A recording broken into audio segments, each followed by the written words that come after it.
SSC 26 আমাদের আজকের 2 ঘন্টার এই ক্লাসটা দেখার পর বাংলাদেশ ও বিশ্ব পরিচয়ের এমসিকিউ নিয়ে তোমার যত ভয়ভীতি আছে আমি গ্যারান্টি দিয়ে বলতে পারছি সব এক নিমিষে দূর হয়ে যাবে। তুমি যেই বোর্ড থেকেই পরীক্ষা দিচ্ছ না কেন, আজকের এই ভিডিওটা তুমি প্রপারলি দেখলে আশা করি তুমি তোমার এক্সামে অবশ্যই কমন পাবে। এবং এই ভিডিওর ডেসক্রিপশনে আমরা একটা লিঙ্ক দিয়ে দিচ্ছি, যে লিঙ্কটা থেকে তুমি আজকের ক্লাসের স্লাইডটা পেয়ে যেতে পারো এবং আজকের ভিডিওর টাইম স্ট্যাম্পগুলো কিন্তু তুমি পেয়ে যেতে পারো। তো চলো শুরু করা যাক। তাহলে আমরা আজকে শুরু করি। আমরা জানি যে আমাদের শর্ট সিলেবাসে এবার এক্সাম হচ্ছে, আর সেই শর্ট সিলেবাসেরই প্রথম অধ্যায়টা হচ্ছে বাংলাদেশের স্বাধীনতা, যেটা কিনা আমাদের অধ্যায় 2। অধ্যায় 2-এ আমাদের মনে রাখার মতো বিষয়গুলো হচ্ছে, যেখান থেকে এমসিকিউ আসবেই আসবে, সেটা হচ্ছে গুরুত্বপূর্ণ বেশ কিছু তারিখ কিন্তু আমাদের অধ্যায় 2-এ রয়েছে।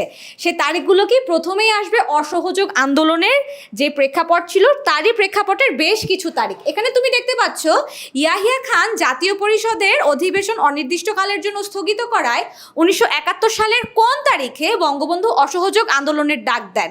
এটা কোন উত্তর হবে বলো তো? 2রা মার্চ অথবা 3 মার্চ? উত্তর কিন্তু 2রা মার্চ। আচ্ছা, তারপরে যেটা আসছে 25শে মার্চ রাতে গোপনে ঢাকা ত্যাগ করেন কে? কারা গোপনে ঢাকা ত্যাগ করেন? আমরা যদি ব্যাকগ্রাউন্ডটা একটু ভালো মতো পড়ি তাহলে কি হবে বলো তো? আমার যত কনফিউশন আছে এই রিলেটেড, আই হোপ সেটা একদম ক্লিয়ার হয়ে যাবে। আর এই কনফিউশন দূর করার জন্য কুমকুম আপু কিন্তু তোমাদের জন্য কি নিয়ে এসছে বলো? সাথে করে নিয়ে এসছি আমাদের text book. So let's start. আমি যদি একটু দেখিয়ে দেই, সেটা হচ্ছে আমি তোমাদেরকে আগেই বললাম যে বেশ কিছু তারিখ তোমাকে আমায় মনে রাখতে হবে, যে তারিখগুলো আসলে মনে রাখার মাধ্যমে কি হবে বলো তো? যত কনফিউশন আছে যে তারিখের সাথে মানুষগুলা বা প্রেক্ষাপটটা আসলে আমরা গুলিয়ে আর ফেলবো না। তাহলে আমরা আসো একটু দেখি কি হচ্ছে বলো তো। সেটা হচ্ছে এই যে দেখো, সেইটা হচ্ছে আমি আরেকটু দেখাই, I hope it's all clear. সেটা হচ্ছে এই যে দেখো কি বলেছে, অধিবেশন স্থগিত করার। আমার সাথে শুরু করো। আমরা তাহলে কি করব? আমরা একদম দাগানো বই শুরু করে দিই, একদম বই দাগিয়ে ফেলি। সেটা হচ্ছে কি বলতো, বলেছে এই যে কোথায় কোথায় গেল অধিবেশনের সাথে। আচ্ছা এই যে আমি বইটা দাগিয়ে নিয়ে আসি নাই, কারণ তোমরা যদি আমার সাথে বইটা দাগাও তখন কি হবে বলো তো? তাহলে তোমাদের আরেকবার পড়া হয়ে যাবে। অধিবেশন স্থগিত করার প্রতিবাদে সর্বদলীয় সংগ্রাম পরিষদ। এই প্রশ্নটাও আসতে পারে যে প্রতিবাদটা আসলে কারা করে? সর্বদলীয় সংগ্রাম পরিষদ বঙ্গবন্ধু শেখ মুজিবুর রহমানের আহ্বানে 2রা মার্চ ঢাকায় এবং 3 মার্চ সারা দেশে হরতাল পালিত হয়। আর 2রা মার্চ ঢাকা বিশ্ববিদ্যালয়ে আসম আব্দুর রবের নেতৃত্বে ছাত্র সমাজ স্বাধীন বাংলাদেশের পতাকা উত্তোলন করেন। আর একটা most important MCQ from this topic, সেটা হচ্ছে যে স্বাধীন বাংলাদেশের পতাকা উত্তোলন হয় কোথায়? ঢাকা বিশ্ববিদ্যালয়ে। কার নেতৃত্বে? আসম আব্দুর রবের নেতৃত্বে। কত তারিখে? 2রা মার্চ। আচ্ছা, 3 মার্চ পল্টন ময়দানের সমাবেশে ছাত্রনেতা শাহজাহান সিরাজ স্বাধীনতার ইশতেহার পাঠ করেন। আরেকটা ইম্পর্টেন্ট, খুবই ইম্পর্টেন্ট ইনফরমেশন এটা, ঠিক আছে? তারপরে হচ্ছে এই সময়টায় কি হয় সেটা স্বাভাবিকভাবে আমরা দেখতে পাচ্ছি, সকল সরকারি কার্যক্রম কি হয়ে যায়? স্থগিত হয়ে যায় বা অচল হয়ে পড়ে বা বন্ধ হয়ে যায়, হোয়াট এভার। আচ্ছা, তারপরে আমি যেটাতে যাব, অবশ্যই সেই এমসিকিউটাতে আমি আসছি, কিন্তু তার আগে এখান থেকে আরেকটা খুব ইম্পর্টেন্ট ইনফরমেশন, যেটা আসলে আমি কি করব না, ইগনোর করব না for my MCQ. At the same time ছোট্ট একটা টিপস বলে দিচ্ছি, এসকিউ বা কি বলতো, জ্ঞানমূলক প্রশ্ন। আস্তে করে বললাম, কেউ যেন না শোনে, ঠিক আছে? তোমার সিক্রেট তোমার কাছেই রেখো। সেইটা হচ্ছে কি, সেইটা হচ্ছে যে বিশ্ব ইতিহাসে, বিশেষ করে বাঙালি জাতির ইতিহাসে এই ভাষণ এক স্মরণীয় দলিল। সেটা কোনটা? সেটা হচ্ছে 7ই মার্চের যে ভাষণ সেটা। আর তাকে ইউনেস্কো 2000 কত সালে বলো তো? 2017 সালে কি বলেছে বলতো? ঐতিহাসিক 7ই মার্চের ভাষণকে ওয়ার্ল্ড ডকুমেন্টারি হেরিটেজ হিসেবে বা বিশ্ব প্রামাণ্য দলিল হিসেবে স্বীকৃতি দিয়েছে। দেখো, আমি কিন্তু আজকে অনেক সিক্রেট শেয়ার করব, কাজেই আমি যে কথা দিয়েছিলাম এবং আমি যে গ্যারান্টি দিয়েছিলাম তোমার 30-এ 30 আমি কুমকুম আপু 10 মিনিটস স্কুল থেকে আজকে সিকিউর করেই ছাড়বো। তারপরে আমি আবার আমার স্লাইডে চলে যাই। আচ্ছা সরি, যেই প্রেক্ষাপটে আমরা চলে গিয়েছিলাম সেটা হচ্ছে 25শে মার্চ রাতে গোপনে ঢাকা ত্যাগ করেন কে বলো তো? 25শে মার্চ রাতে গোপনে ঢাকা ত্যাগ করেন কে? এখানে কিন্তু দুটো নাম জড়িয়ে আছে। আসো, আমরা জানছি ইয়াহিয়া আর ভুট্টো 25শে মার্চ রাতে গোপনে ঢাকা ত্যাগ করেন। তারা গোপনে ঢাকা ত্যাগ করার আগে যে কাজটা আসলে তারা করে যান বলো তো কি? আচ্ছা, সেটা ছিল কি? সেটা ছিল অপারেশন সার্চ লাইট। আমরা আগে হচ্ছে আবার আমাদের স্লাইডে চলে যাই। আমরা দেখতে পেলাম আনসারটা হচ্ছে কি? আনসারটা হচ্ছে ইয়াহিয়া আর ভুট্টো অপারেশন সার্চলাইট আসলে কি? অপারেশন সার্চলাইটটা মূলত কি বলতো? একটা গণহত্যা। আর অপারেশন সার্চলাইটের নীল নকশা কে তৈরি করেন? এখানে কিন্তু রাও ফরমান আলীকে বলেছে। আরেকজন কিন্তু আছে, তার নামটা আমি বইয়ে পাবো। হ্যাঁ, এখানে একটা কনফিউশন তৈরি করার জন্য তোমাকে এটা কি বলে, কনফিউজড করতে পারে এই প্রশ্নটা। এই প্রশ্নটা বিভিন্নভাবে আসে, দুজনের নাম সহকারে আসে, সিঙ্গেল একজনের নাম নিয়ে আসে। আরেকজনের নাম কি বলো? তোমরা বলো, আমি তোমাদেরকে বলবো না, তোমরা বলো তার নাম কি। তার নামটাও খুব অদ্ভুত, তার কাজও খুব মানে কি বলে, ইতিহাসে তিনি একদম কি বলা যায়, ইতিহাসটাকে আসলে কলঙ্কিত করে ফেলেছেন। যে মানুষটা, যে মানুষগুলো 25শে মার্চ গণহত্যা দিয়ে বা অপারেশন সার্চলাইট দিয়ে, তিনি হচ্ছেন টিক্কা খান। ওয়েল, আমি একটু দেখি এখানে আমার কোথায় টিক্কা খানের কথা লেখা আছে, তাহলে তোমাদের মনে হবে না যে আপু আপনি তো বলেন নাই। আরে না, কুমকুম আপু ক্লাস নিব আর কুমকুম আপু বলবে না, তা তো হবেই না। আসো, জাতীয় গণহত্যা দিবস নামে পরিচিত। আচ্ছা, ওয়েল, আমি যদি একটু মার্ক করি তোমাদের সাথে, সেটা হচ্ছে কি, ইয়াহিয়া ও ভুট্টো গোপনে ঢাকা ত্যাগ করেন। আচ্ছা, তারপরে যেটা হচ্ছে জাতীয় গণহত্যা দিবস হিসেবে স্বীকৃত। আর 26শে মার্চ তারিখে মেজর জিয়াউর রহমান চট্টগ্রামের কালুরঘাট বেতার কেন্দ্র থেকে বাংলাদেশের স্বাধীনতা ঘোষণা করেন। তারপরে কি হয়? আচ্ছা, তারপরে তো স্বাধীনতা যুদ্ধ, আমাদের মুক্তিযুদ্ধ শুরু হয়ে যায়। আর এখানেই যদি আমরা একটু দেখি, আচ্ছা, নীল নকশা কারা করেছে, এই যে দেখো, এখান থেকে যদি আমরা দেখতে পারি, এই যে আমরা এখানে দেখব একটা ডেট, সেটা হচ্ছে 17ই মার্চ। টিক্কা খান ও রাও ফরমান আলী অপারেশন সার্চলাইট নামক কর্মসূচির মাধ্যমে বাঙালির উপর নৃশংস হত্যার নীল নকশা তৈরি করেন।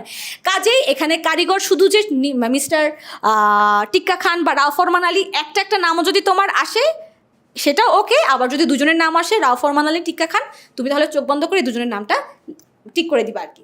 নেক্সট আমি যেটা বলছিলাম সেটা হচ্ছে কি বলতো, নেক্সটে আমি যাব হচ্ছে মুজিবনগর সরকার। আচ্ছা, মুজিবনগর সরকার গঠন নিয়ে যে কনফিউশনটা হয়, একটা হচ্ছে সরকার গঠনের দিন, আরেকটা হচ্ছে আমাদের শপথ গ্রহণের দিন। আচ্ছা, তাহলে সরকার গঠিত হয়েছিল 10ই এপ্রিল, আর তারা শপথ নিয়েছিলেন 17ই এপ্রিল, এটা একটু মাথায় রাখি। মুক্তিযুদ্ধের সর্বাধিনায়ক বঙ্গবন্ধু শেখ মুজিবুর রহমান। মুজিবনগর সরকারের অর্থমন্ত্রীর দায়িত্ব কে ছিলেন? এম মনসুর আলী। মুজিবনগর সরকার 1971 সালের কত তারিখে শপথ গ্রহণ করেন? এই মাত্র তোমাদেরকে আমি বললাম। চলো আরেকবার বইয়ে চলে যাই, বইটা দাগাই। ঠিক আছে, তাহলে কি হচ্ছে বলো তো আপু, তোমাদের সাথে সাথে কেন বইটা দাগাচ্ছি? তাহলে যারা এখনো পর্যন্ত ফাঁকিবাজি করেছো, পড়াশোনার কাছ থেকে দূরে থেকেছো, তাদের একটু পড়াশোনার সাথে সম্পর্ক হবে, বইয়ের সাথে একটা ভালোবাসা তৈরি হবে। Let's start. তাহলে আমরা যেটা বলছিলাম, মুজিবনগর সরকার নিয়ে আমাদের পড়ার যে বিষয়টা থাকবে, অবশ্যই এই তারিখগুলোতে যেন আমরা কনফিউজড হয়ে না যাই।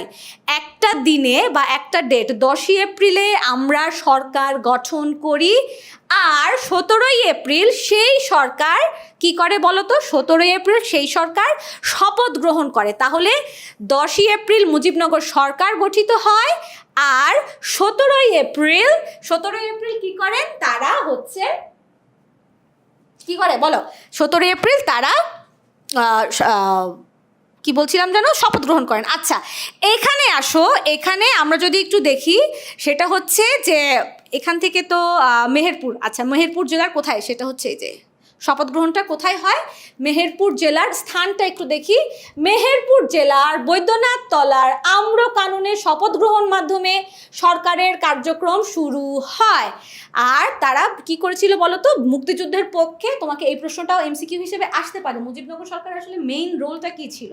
ঠিক আছে, একটা যুদ্ধ বিধ্বস্ত ভঙ্গুর, মানে যুদ্ধ শুরু হয়েছে এরকম একটা দেশে এই সরকারের আসলে ভূমিকাটা কী ছিল? তাদের মূল যে ভূমিকাটা ছিল, মুক্তিযুদ্ধকে সঠিকভাবে পরিচালনা, নির্দেশনা, সুসংহত ও মুক্তিযুদ্ধের পক্ষে বিশ্ব জনমত গঠন করা। ঠিক আছে, বিশ্ব জনমত গঠন করা, এই টার্মটা কিন্তু খুব ইম্পর্টেন্ট। কাজেই অ্যাট দ্য সেম টাইম এটা আমার জ্ঞানমূলক এবং এটা আমার এমসিকিউ হিসেবে সমানভাবে ইম্পর্টেন্ট। ওয়েল, তারপরে আমি যেটাতে যাব সেটা হচ্ছে যে মুজিবনগর সরকারের আমরা জানলাম যে আসলে প্রথমত হচ্ছে কবে গঠন করা হয়েছিল? 10ই এপ্রিল। শপথ গ্রহণ হয়েছিল কবে? 17ই এপ্রিল। তারপরে আমি যেটা জানবো যে মুজিবনগর সরকারের কাঠামোতে, সরকার কাঠামোতে কারা কারা ছিলেন, সরকার কাঠামোতে যারা ছিলেন এই নামগুলো যেন আমি মনে রাখি, এই নাম এবং তাদের কার্যক্রমগুলো যেন আমি ভুলে না যাই। অবশ্যই মুক্তিযুদ্ধের রাষ্ট্রপতি, অ্যাট দ্য সেম টাইম মুক্তিযুদ্ধের সর্বাধিনায়ক ছিলেন কে? বঙ্গবন্ধু শেখ মুজিবুর রহমান।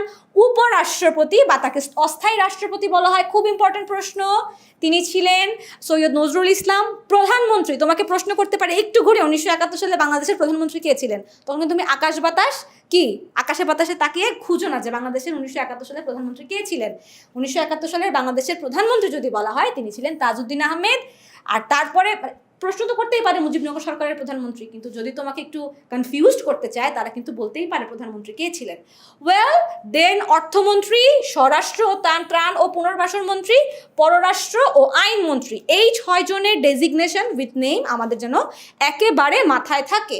তারপরে আমি বলবো যে উপদেষ্টা পরিষদের কথা তোমাকে প্রশ্ন করতে পারে যে মুজিবনগর সরকারে এই 6 জনের বাদে আর কারা কারা ছিলেন এমসিকিউতে উপদেষ্টা পরিষদ ছিল। আচ্ছা, তারপরে আমি আবার আমার স্লাইডে চলে যাই। এই যে দেখো, জাস্ট আমি মাত্র তোমাদেরকে বললাম স্বাধীন বাংলাদেশ সরকারের উপদেষ্টা মুজিবনগর সরকারের উপদেষ্টা পরিষদের সদস্য সংখ্যা কয়জন ছিল? 6 জন ছিল। ওয়েল তারপরে হচ্ছে জনাব রাশেদ ও তার সহযোদ্ধারা পাকিস্তানি বাহিনীকে হঠাৎ আক্রমণ করে পালিয়ে আত্মরক্ষা করতেন। তিনি কোন ধরনের মুক্তিযোদ্ধা ছিলেন? বলতো তিনি কোন ধরনের মুক্তিযোদ্ধা ছিলেন? তিনি ছিলেন গেরিলা যোদ্ধা। ওয়েল পাকিস্তানের 24 বছরে বাঙালি জাতির স্বার্থ সংশ্লিষ্ট সকল আন্দোলনে গৌরবোজ্জ্বল ভূমিকা পালন করে কারা? গৌরবোজ্জ্বল ভূমিকা পালন করে ছাত্র সমাজ। মুক্তি বাহিনীতে একক গোষ্ঠী হিসেবে কাদের সংখ্যা ছিল সবচেয়ে বেশি? ছাত্র। তারপরে যে যাচ্ছি, বাংলাদেশের সরকার বীরাঙ্গনাদের মুক্তিযোদ্ধা হিসেবে স্বীকৃতি দেয় 2016 সালে। তারপরে স্বাধীন বাংলা বেতার কেন্দ্র কোথায় চালু হয়? চট্টগ্রামে। তারপরে শিল্পী জর্জ হ্যারিসন মুক্তিযুদ্ধের বিশ্বজনমত তৈরি করেন কোনটির দ্বারা? গান গেয়ে। আচ্ছা, কোনটির দ্বারা? গান গেয়ে। আচ্ছা, স্বাধীন বাংলাদেশের অভ্যুদয় ঘটে কিভাবে? বঙ্গবন্ধুর অসহযোগ আন্দোলনের মাধ্যমে? না। 6 দফা বাস্তবায়নের মাধ্যমে? না। সশস্ত্র মুক্তিযুদ্ধের মাধ্যমে। আর তারপরে হচ্ছে এইটা আমরা একটু কি বলে উদ্দীপকটা পড়ছি। উদ্দীপকটাতে কি বলেছে? জনাব ক 1970 সালে ঢাকা বিশ্ববিদ্যালয় থেকে পাশ করে সদ্য কর্মস্থলে যোগদান করেছিলেন। মুক্তিযুদ্ধ শুরু হলে তিনি চাকরি ছেড়ে দিয়ে যুদ্ধে যোগদান করেন। মুক্তিযুদ্ধে কাদের প্রতিনিধিত্ব তিনি করেছেন? তিনি মূলত পেশাজীবীদের, কারণ কি বলেছে? তিনি পাশ করে কর্মস্থলে যোগদান করেছেন, মানে তিনি তার কাজ শুরু করে দিয়েছিলেন, পেশা জীবন অলরেডি শুরু করে দিয়েছেন। এখানে আসলে কনফিউজ হওয়া যাবে না। তারপরে কি বলেছে? পেশাজীবীদের ভূমিকা ছিল, তাই না? তিনি উক্ত গোষ্ঠীর মুক্তিযুদ্ধে অংশগ্রহণ করেন কিভাবে? সরাসরি বা পরোক্ষভাবে বিশ্ববাসীর কাছে মুক্তিযুদ্ধের তথ্য দিয়ে, সবই মূলত তারা করেছে। আচ্ছা, তারপরে আমি আরেকটু কাজ করি, একটু বই থেকে আর দুই একটা ইম্পর্টেন্ট লাইন আমি মার্ক করে দিচ্ছি। তারপরে আমার পরে লিমন ভাইয়া আসবে। লিমন ভাইয়া তোমাদেরকে অধ্যায় কত বলো তো? 3 সৌরজগৎ ও ভূমণ্ডল নিয়ে বেশ কিছু ইম্পর্টেন্ট কি বলে এমসিকিউ প্লাস ভাইয়ার আসলে যেই সাজেশন তোমাদেরকে দেয়ার ভাইয়া সেটা তোমাদেরকে প্রোভাইড করবেন। ওয়েল তারপরে আমি যেটা বলছি, আচ্ছা এইখানে একটু আসি। বিগ গ্রেড ফোর্স নিয়ে আমার বেশ কিছু প্রশ্ন ছিল, এখানে আমার বেশ কিছু কোয়েরি কি বলা যায় ইম্পর্টেন্ট ইনফরমেশন ছিল। আসো আমরা সেগুলো একটু মার্ক করি। সেইটা হচ্ছে 1 মিনিট। আচ্ছা ফাইন। সেইটা হচ্ছে কি বলেছে? বাঙালি কর্মকর্তাদের নিয়ে এই সরকার প্রশাসনিক কাজ পরিচালনা করেছিলেন। মোট 12টি, কয়টি? মোট 12টি মন্ত্রণালয় বা বিভাগ এখানে কাজ করেছে। কয়টা? 12টি মন্ত্রণালয় বা বিভাগ। এটা হচ্ছে ইম্পর্ট্যান্ট একটা কাজ। আর তারপরে তোমাকে প্রশ্ন করতে পারে মুজিবনগর সরকার বিশ্বের বিভিন্ন দেশের গুরুত্বপূর্ণ শহরগুলোতে সরকারি মিশন স্থাপন করেন। সেই মিশনগুলো কি কি? কোথায় কোথায়? Kolkata, Delhi, London, Washington, New York ও স্টকহোম। নামগুলো কিন্তু একেবারেই কি বলা যায় 6টা নাম আমরা যেন না ভুলে যাই। তারপরে হচ্ছে সেক্টরের কথা আসবে। কয়টা সেক্টরে বিভক্ত করা হয়েছিল? 11টা সেক্টরে বিভক্ত করা হয়েছিল এবং এই 11টা সেক্টরে 11 জন সেক্টর কমান্ডার ছিলেন। 11টা সেক্টরে 11 জন সেক্টর কমান্ডার ছিলেন। আর তারপরে কি ছিল? Brigade force. এই ব্রিগেড ফোর্সের নাম যেন আমরা না বলি। 3টা ব্রিগেড ফোর্স ছিল, আমরা একটু মনে রাখার চেষ্টা করব, আমরা বারবার পড়ে যাব। আচ্ছা, তারপরে হচ্ছে এখানে তো আমাদের পেশাজীবীদের ভূমিকা ছিল। আমরা এখান থেকে আমাদের মূলত এমসিকিউ তো আসবেই, এর বাইরে আমাকে কি করতে হবে বলো তো? এর বাইরে আমাকে মাথায় রাখতে হবে আমি যখন এমসিকিউটা ভালো মতো পড়বো, এনশিওর করব আমার একের জ্ঞানমূলক মানে কয়ের জ্ঞানমূলক প্রশ্নটা যেন আমি সাথে সাথেই কমপ্লিট করতে পারি। এখান থেকে যে একটা প্রশ্ন আসে যে আমাদের মুক্তিযুদ্ধে প্রতিবেশী রাষ্ট্র আমাদেরকে কেমন ভূমিকা পালন করেছিল? প্রতিবেশী রাষ্ট্র হিসেবে ভারতের ভূমিকা ছিল কি? যে আমাদের ছাত্র সমাজ সেখানে যে ট্রেনিংয়ের যে ব্যাপারটা সেটা ভারত থেকেই তারা নিয়ে এসছিলেন। আচ্ছা, তারপরে এখান থেকে যদি আমরা একটু দেখি, এই যে ইম্পর্ট্যান্ট একটা ইনফরমেশন, এটা অলরেডি তোমরা আমার স্লাইডে পেয়েছো। সেটা হচ্ছে 2016 সালে তাদেরকে বীরাঙ্গনা উপাধি বা মুক্তিযোদ্ধা হিসেবে 2016 সালে তাদেরকে মুক্তিযোদ্ধা হিসেবে স্বীকৃতি দেয়া হয়। আচ্ছা, তারপরে যেটা হচ্ছে গণমাধ্যমের ভূমিকা, এখান থেকে তো আমরা অবশ্যই কি পড়বো বলো তো? এখান থেকে আমরা পড়বো যে মানে এমসিকিউ আসার মতো, সেটা আমরা অলরেডি মার্ক করেছি। আর এর বাইরে এখন প্রবাসী বাঙালিদের ভূমিকা, সেক্ষেত্রে ব্রিটেন ও আমেরিকার প্রবাসী বাঙালিদের ভূমিকা কি ছিল? বিশেষভাবে উল্লেখযোগ্য ছিল। আচ্ছা, তারপরে যেটা হচ্ছে শিল্পী সাহিত্যিকদের ভূমিকা যখন আমরা পড়বো, তখন কি বলতো?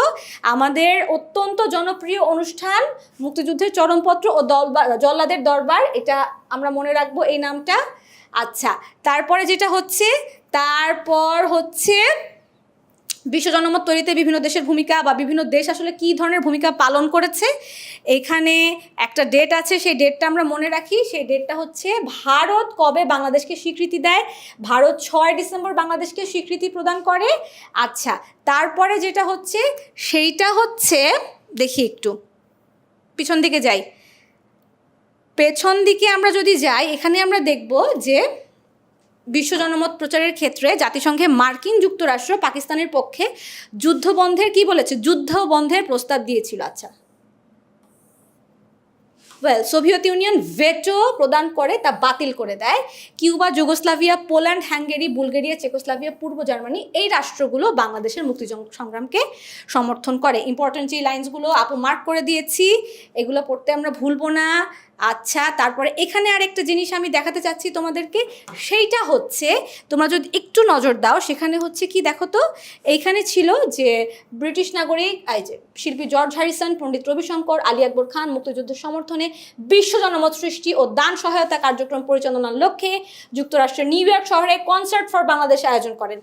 এইটা খুবই ইম্পর্টেন্ট ফর এমসিকিউ বলো, এসকিউ বলো, বা আমার জ্ঞানমূলক প্রশ্ন বলো, বা অনুধাবনমূলক প্রশ্ন বলো। আমি আজকে পড়াতে এসেছিলাম এমসিকিউ, বাট আমি বলবো যে তোমরা লাকি। আর যেহেতু আমরা গ্যারান্টি দিয়েছি, আমি, লিমন ভাইয়া, কাইফ ভাইয়া, যে তোমাদের এমসিকিউ আমরা কমন ফেলেই ছাড়বো, সেটার জন্য তোমরা বলছি যে তোমরা লাকি। এমসিকিউর সাথে সাথে তোমরা এসকিউ, সিকিউ সব কিছু আমাদের কাছ থেকে পেয়ে যাচ্ছ।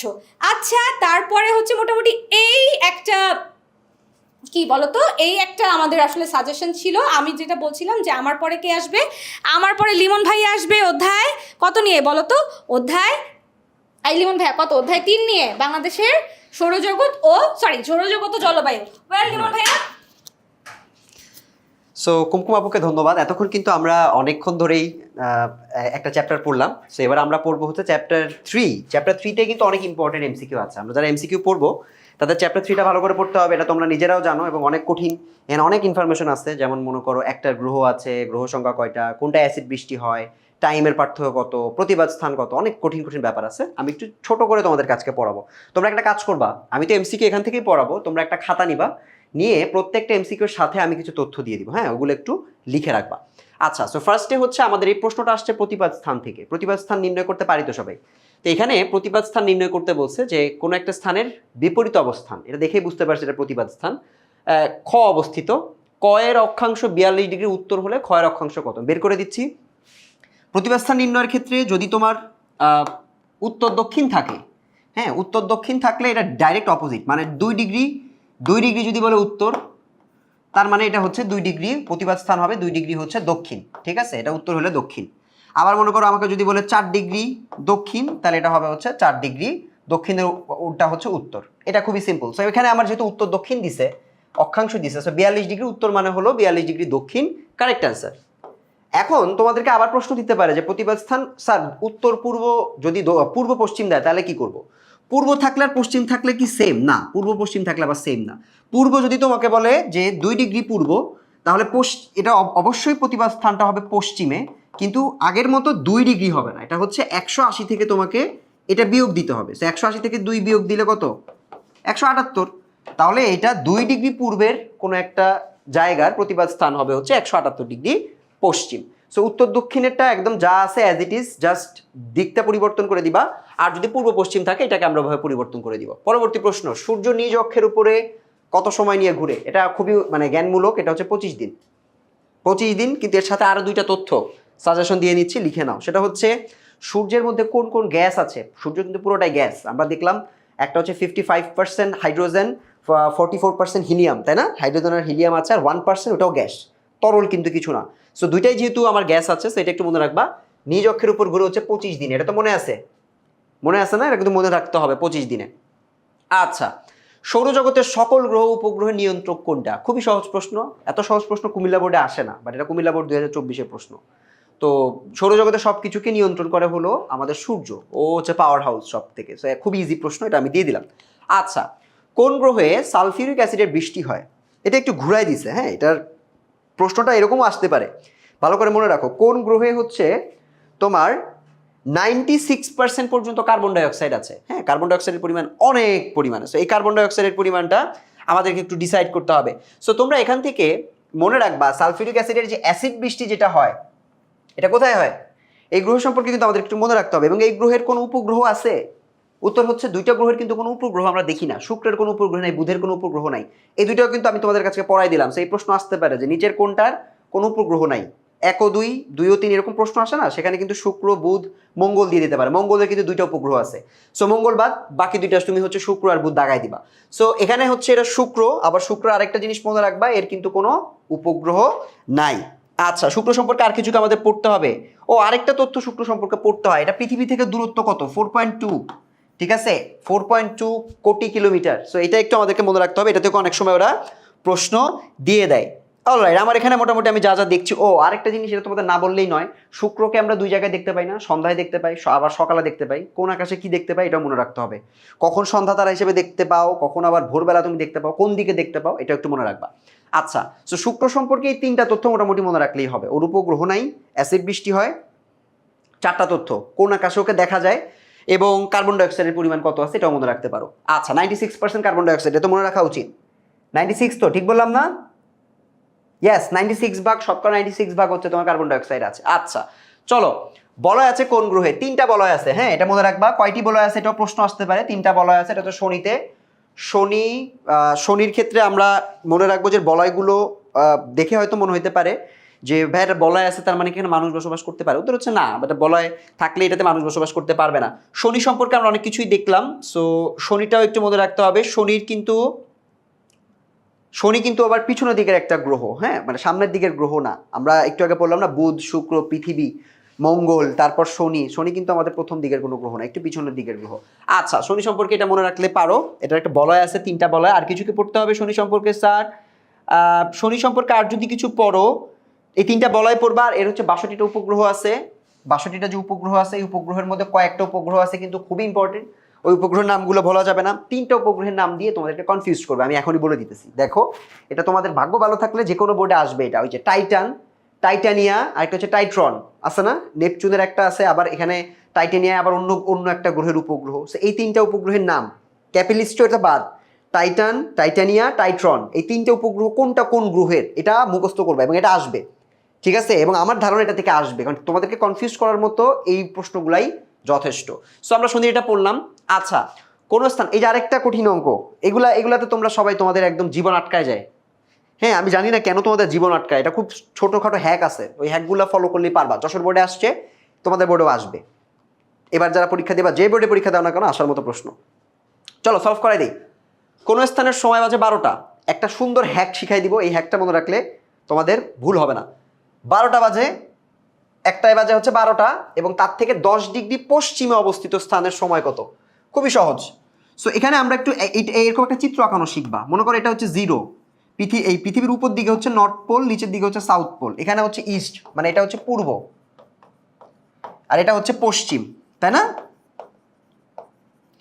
তো আমাকে বলছে যে একটা জায়গা, মনে করো এই জায়গাটা যে কোনো জায়গা হইতে পারে, যে কোনো জায়গা হইতে পারে। সো এক জায়গায় বাজে 12টা, তো 12টা যদি বাজে, ওর ডিগ্রির পার্থক্য কত? 10 ডিগ্রি। তো আমরা কি জানি, কোনো একটা স্থান শর্টকাট শিখাই দিচ্ছি, এত গভীরে যাওয়ার দরকার নেই লাস্ট মুহূর্তে। 1 ডিগ্রি পার্থক্য, দ্রাঘিমা যদি পার্থক্য হয়, আমি যদি তোমার থেকে 1 ডিগ্রি দূরে থাকি, তোমার আর আমার সময়ের পার্থক্য হবে 4 মিনিট। তো আমরা কয় ডিগ্রি দূরে আছি? 10 ডিগ্রি দূরে আছি। 10 ডিগ্রি দূরে থাকা মানে 4 10 40 মিনিট দূরে আছে। এখন তোমরা প্রশ্ন করো, স্যার 40 মিনিট তো বুঝলাম, এখন 40 মিনিট কি আগাবে নাকি পিছাবে? মানে 12টা 40 বাজে নাকি 11টা 20 বাজে, কোনটা হবে? এটা বের করার নিয়ম হচ্ছে, তুমি যেটাকে বের করবা, ভালো করে শুনো, যেটা তুমি নির্ণয় করতেছো, ও যদি পূর্ব দিকে যায় বা পূর্ব দিকে থাকে অন্যটার তুলনায়, তাহলে যোগ করবা। ও যদি পশ্চিমে থাকে তাহলে বিয়োগ করবা। তাহলে এই ভদ্রলোক, এই যে গ্রহটা, ও কোথায় আছে, বা ওই লোক কোথায় আছে, ওই স্থানটা কোথায় আছে? 10 ডিগ্রি পশ্চিমে। তাহলে ওই যার তুলনায় হিসাব করতেছে ও আছে পূর্বে, বাকি জন আছে পশ্চিমে। তো পশ্চিমে যদি থাকে তাহলে আমি বললাম বিয়োগ করতে, তো 12টা থেকে তুমি 40 মিনিট বিয়োগ করো, উত্তর হবে 11টা 20 মিনিট। পারতেছি? তোমাকে একটা যে কোনো একটা কিছু বলে দিবে, সময়ের পার্থক্য বললে 4 মিনিট দিয়ে ভাগ করে বের করবা দ্রাঘিমা কত। আর যদি দ্রাঘিমা বলে দেয়, দ্রাঘিমাতে 4 দিয়ে গুণ করে আগে বের করবা সময়ের পার্থক্য, ওই পার্থক্যটা পরে হিসাব করবা যে এই ভদ্রলোক কোথায় আছে, পূর্বের দিকে আছে, মানে সর্বপূর্বে আছে না সর্বপশ্চিমে আছে। যদি পশ্চিমে থাকে তাহলে বিয়োগ করবা, পূর্বে থাকলে যোগ করবা। এটা পারলে মুখস্থ করে ফেলো, পূর্বে গেলে যোগ, পূর্বে গেলে যোগ, পূর্বে গেলে যোগ। ঠিক আছে, অলরাইট। পরেরটা, একটি স্থানের অক্ষাংশ, এই একই ধরনের অঙ্ক, এই ধরনের অঙ্ক আসবে তাই তোমাদেরকে বারবার করাচ্ছি। একটি স্থানের অক্ষাংশ 55 ডিগ্রি উত্তর, ও আচ্ছা এটা ওইটা না, এটা হচ্ছে প্রতিবাদ স্থানের ম্যাথ। একটি স্থানের অক্ষাংশ 55 ডিগ্রি উত্তর, দ্রাঘিমা আছে 75 ডিগ্রি পূর্ব, তাহলে ওই স্থানের প্রতিবাদ স্থান কত? একটু আগে শিখাইছি, উত্তর দক্ষিণ হলে অ্যাজ ইট ইজ। তার মানে কি 55 উত্তর আছে মানে 55 দক্ষিণ কই? দুইটাই, এই দুইটার একটা হবে। পরেরটা দেখো, 75 ডিগ্রি পূর্ব, তো আমি বলছি কি পূর্ব পশ্চিমের ম্যাচটা কিন্তু একটু আলাদা, পূর্ব পশ্চিমে যা আছে এটা হবে না। তো পূর্ব পশ্চিমে পূর্বটা হয়ে যাবে পশ্চিম, তো আমি এতক্ষণে বুঝে ফেলছি এটা হচ্ছে উত্তর। হ্যাঁ, কারণ পূর্ব আছে, পূর্বটা হবে পশ্চিম।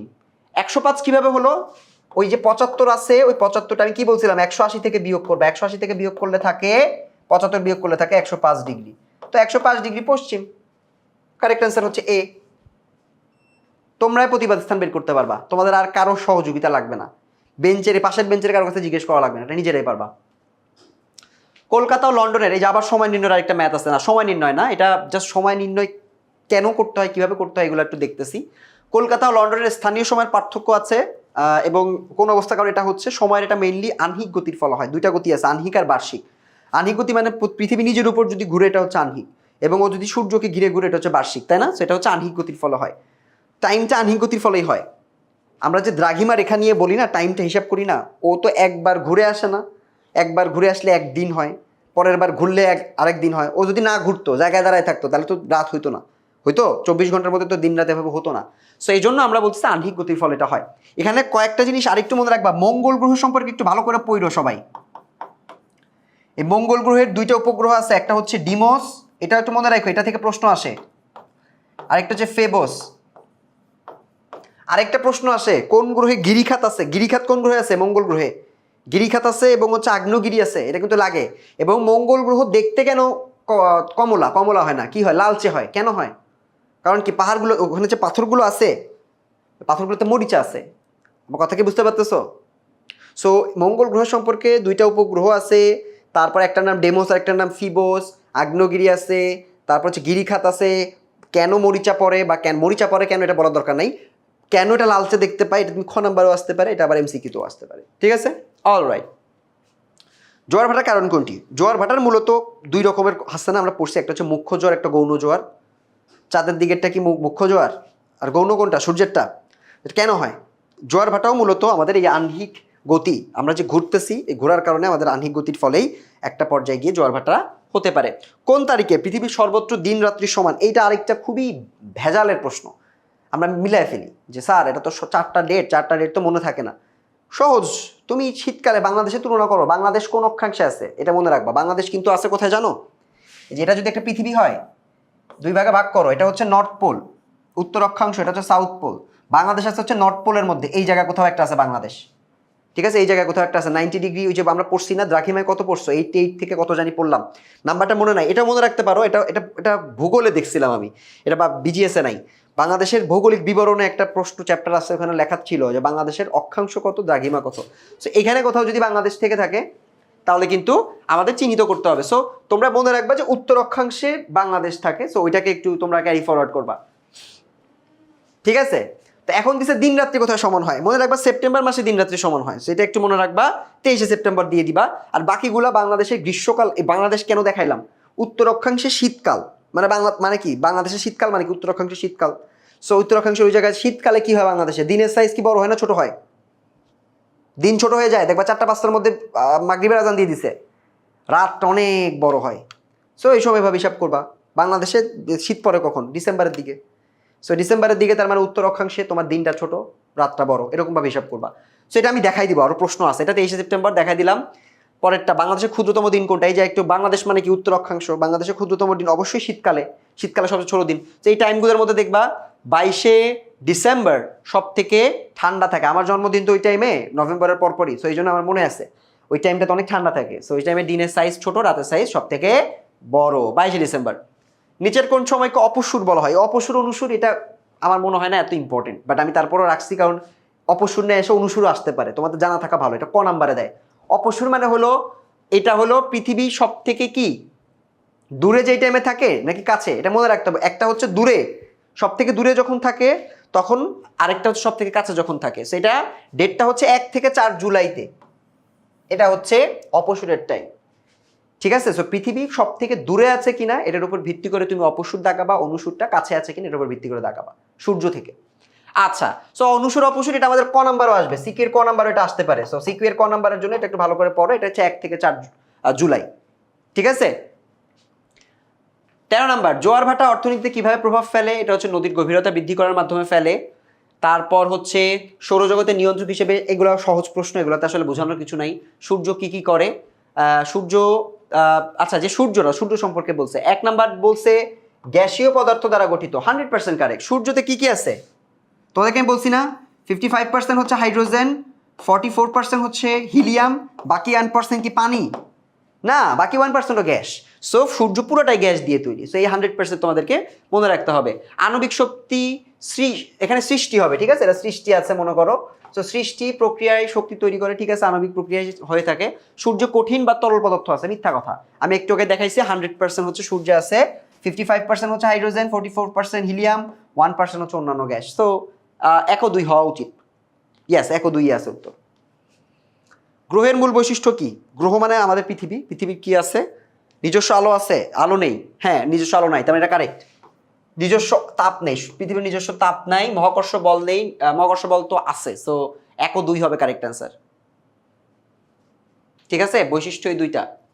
মহাকর্ষ বল তো পৃথিবীর আছে, সেটা ভুল লিখছে, এটা ভুল। তো 1 ও 2 হবে কারেক্ট অ্যান্সার। পরেরটা, নিরক্ষরেখা কল্পনা করা হয়েছে 2 মেরু থেকে সমান দূরত্বে। আচ্ছা, নিরক্ষরেখা কি পারো? এটা এই যে পৃথিবী যদি এটা হয়, এটা হচ্ছে নিরক্ষরেখা। তো আমি ওদেরকে একটু আগে দেখাইছি না, নিরক্ষরেখা এটা হচ্ছে নর্থ পোল, এটা হচ্ছে সাউথ পোল, এটা হচ্ছে ইস্ট পোল, এটা হচ্ছে ওয়েস্ট। সো এখানে আমরা কি জানি? নিরক্ষরেখা কল্পনা করা হয় হচ্ছে ওয়েস্ট থেকে ইস্ট, ঠিক আছে, কিন্তু ভাগ করা হচ্ছে নর্থ আর সাউথকে। তো এটা হচ্ছে নিরক্ষরেখা। কি বলছে? 2 মেরু থেকে সমান দূরত্বে, পূর্ব পশ্চিমে বেষ্টন করে, উত্তর দক্ষিণে বেষ্টন করে। সো এটা হচ্ছে উত্তর দক্ষিণের জায়গাটাকে ওরা ভাগ করছে, ঠিক আছে?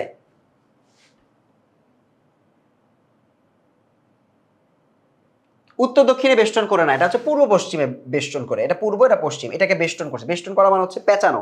বলে টেপ পেঁচাইছো কখনো? টেপ পেঁচাই ক্রিকেট খেলছো? অনেকে খেলো নাই, বাট এটা হচ্ছে এই মাথা থেকে এই মাথা আছে, এই মাথা থেকে এই মাথা দাগটা আছে, তার মানে বেষ্টন করে আছে কি পূর্ব পশ্চিমকে। সো 1 ও 2 হবে, এই গ হবে না। উত্তর দক্ষিণে বেষ্টন করে না, এটা উত্তর দক্ষিণে ভাগ করছে, বাট বেষ্টন করছে ইস্ট ওয়েস্ট, ঠিক আছে? 1 ও 2 হবে কারেক্ট অ্যান্সার।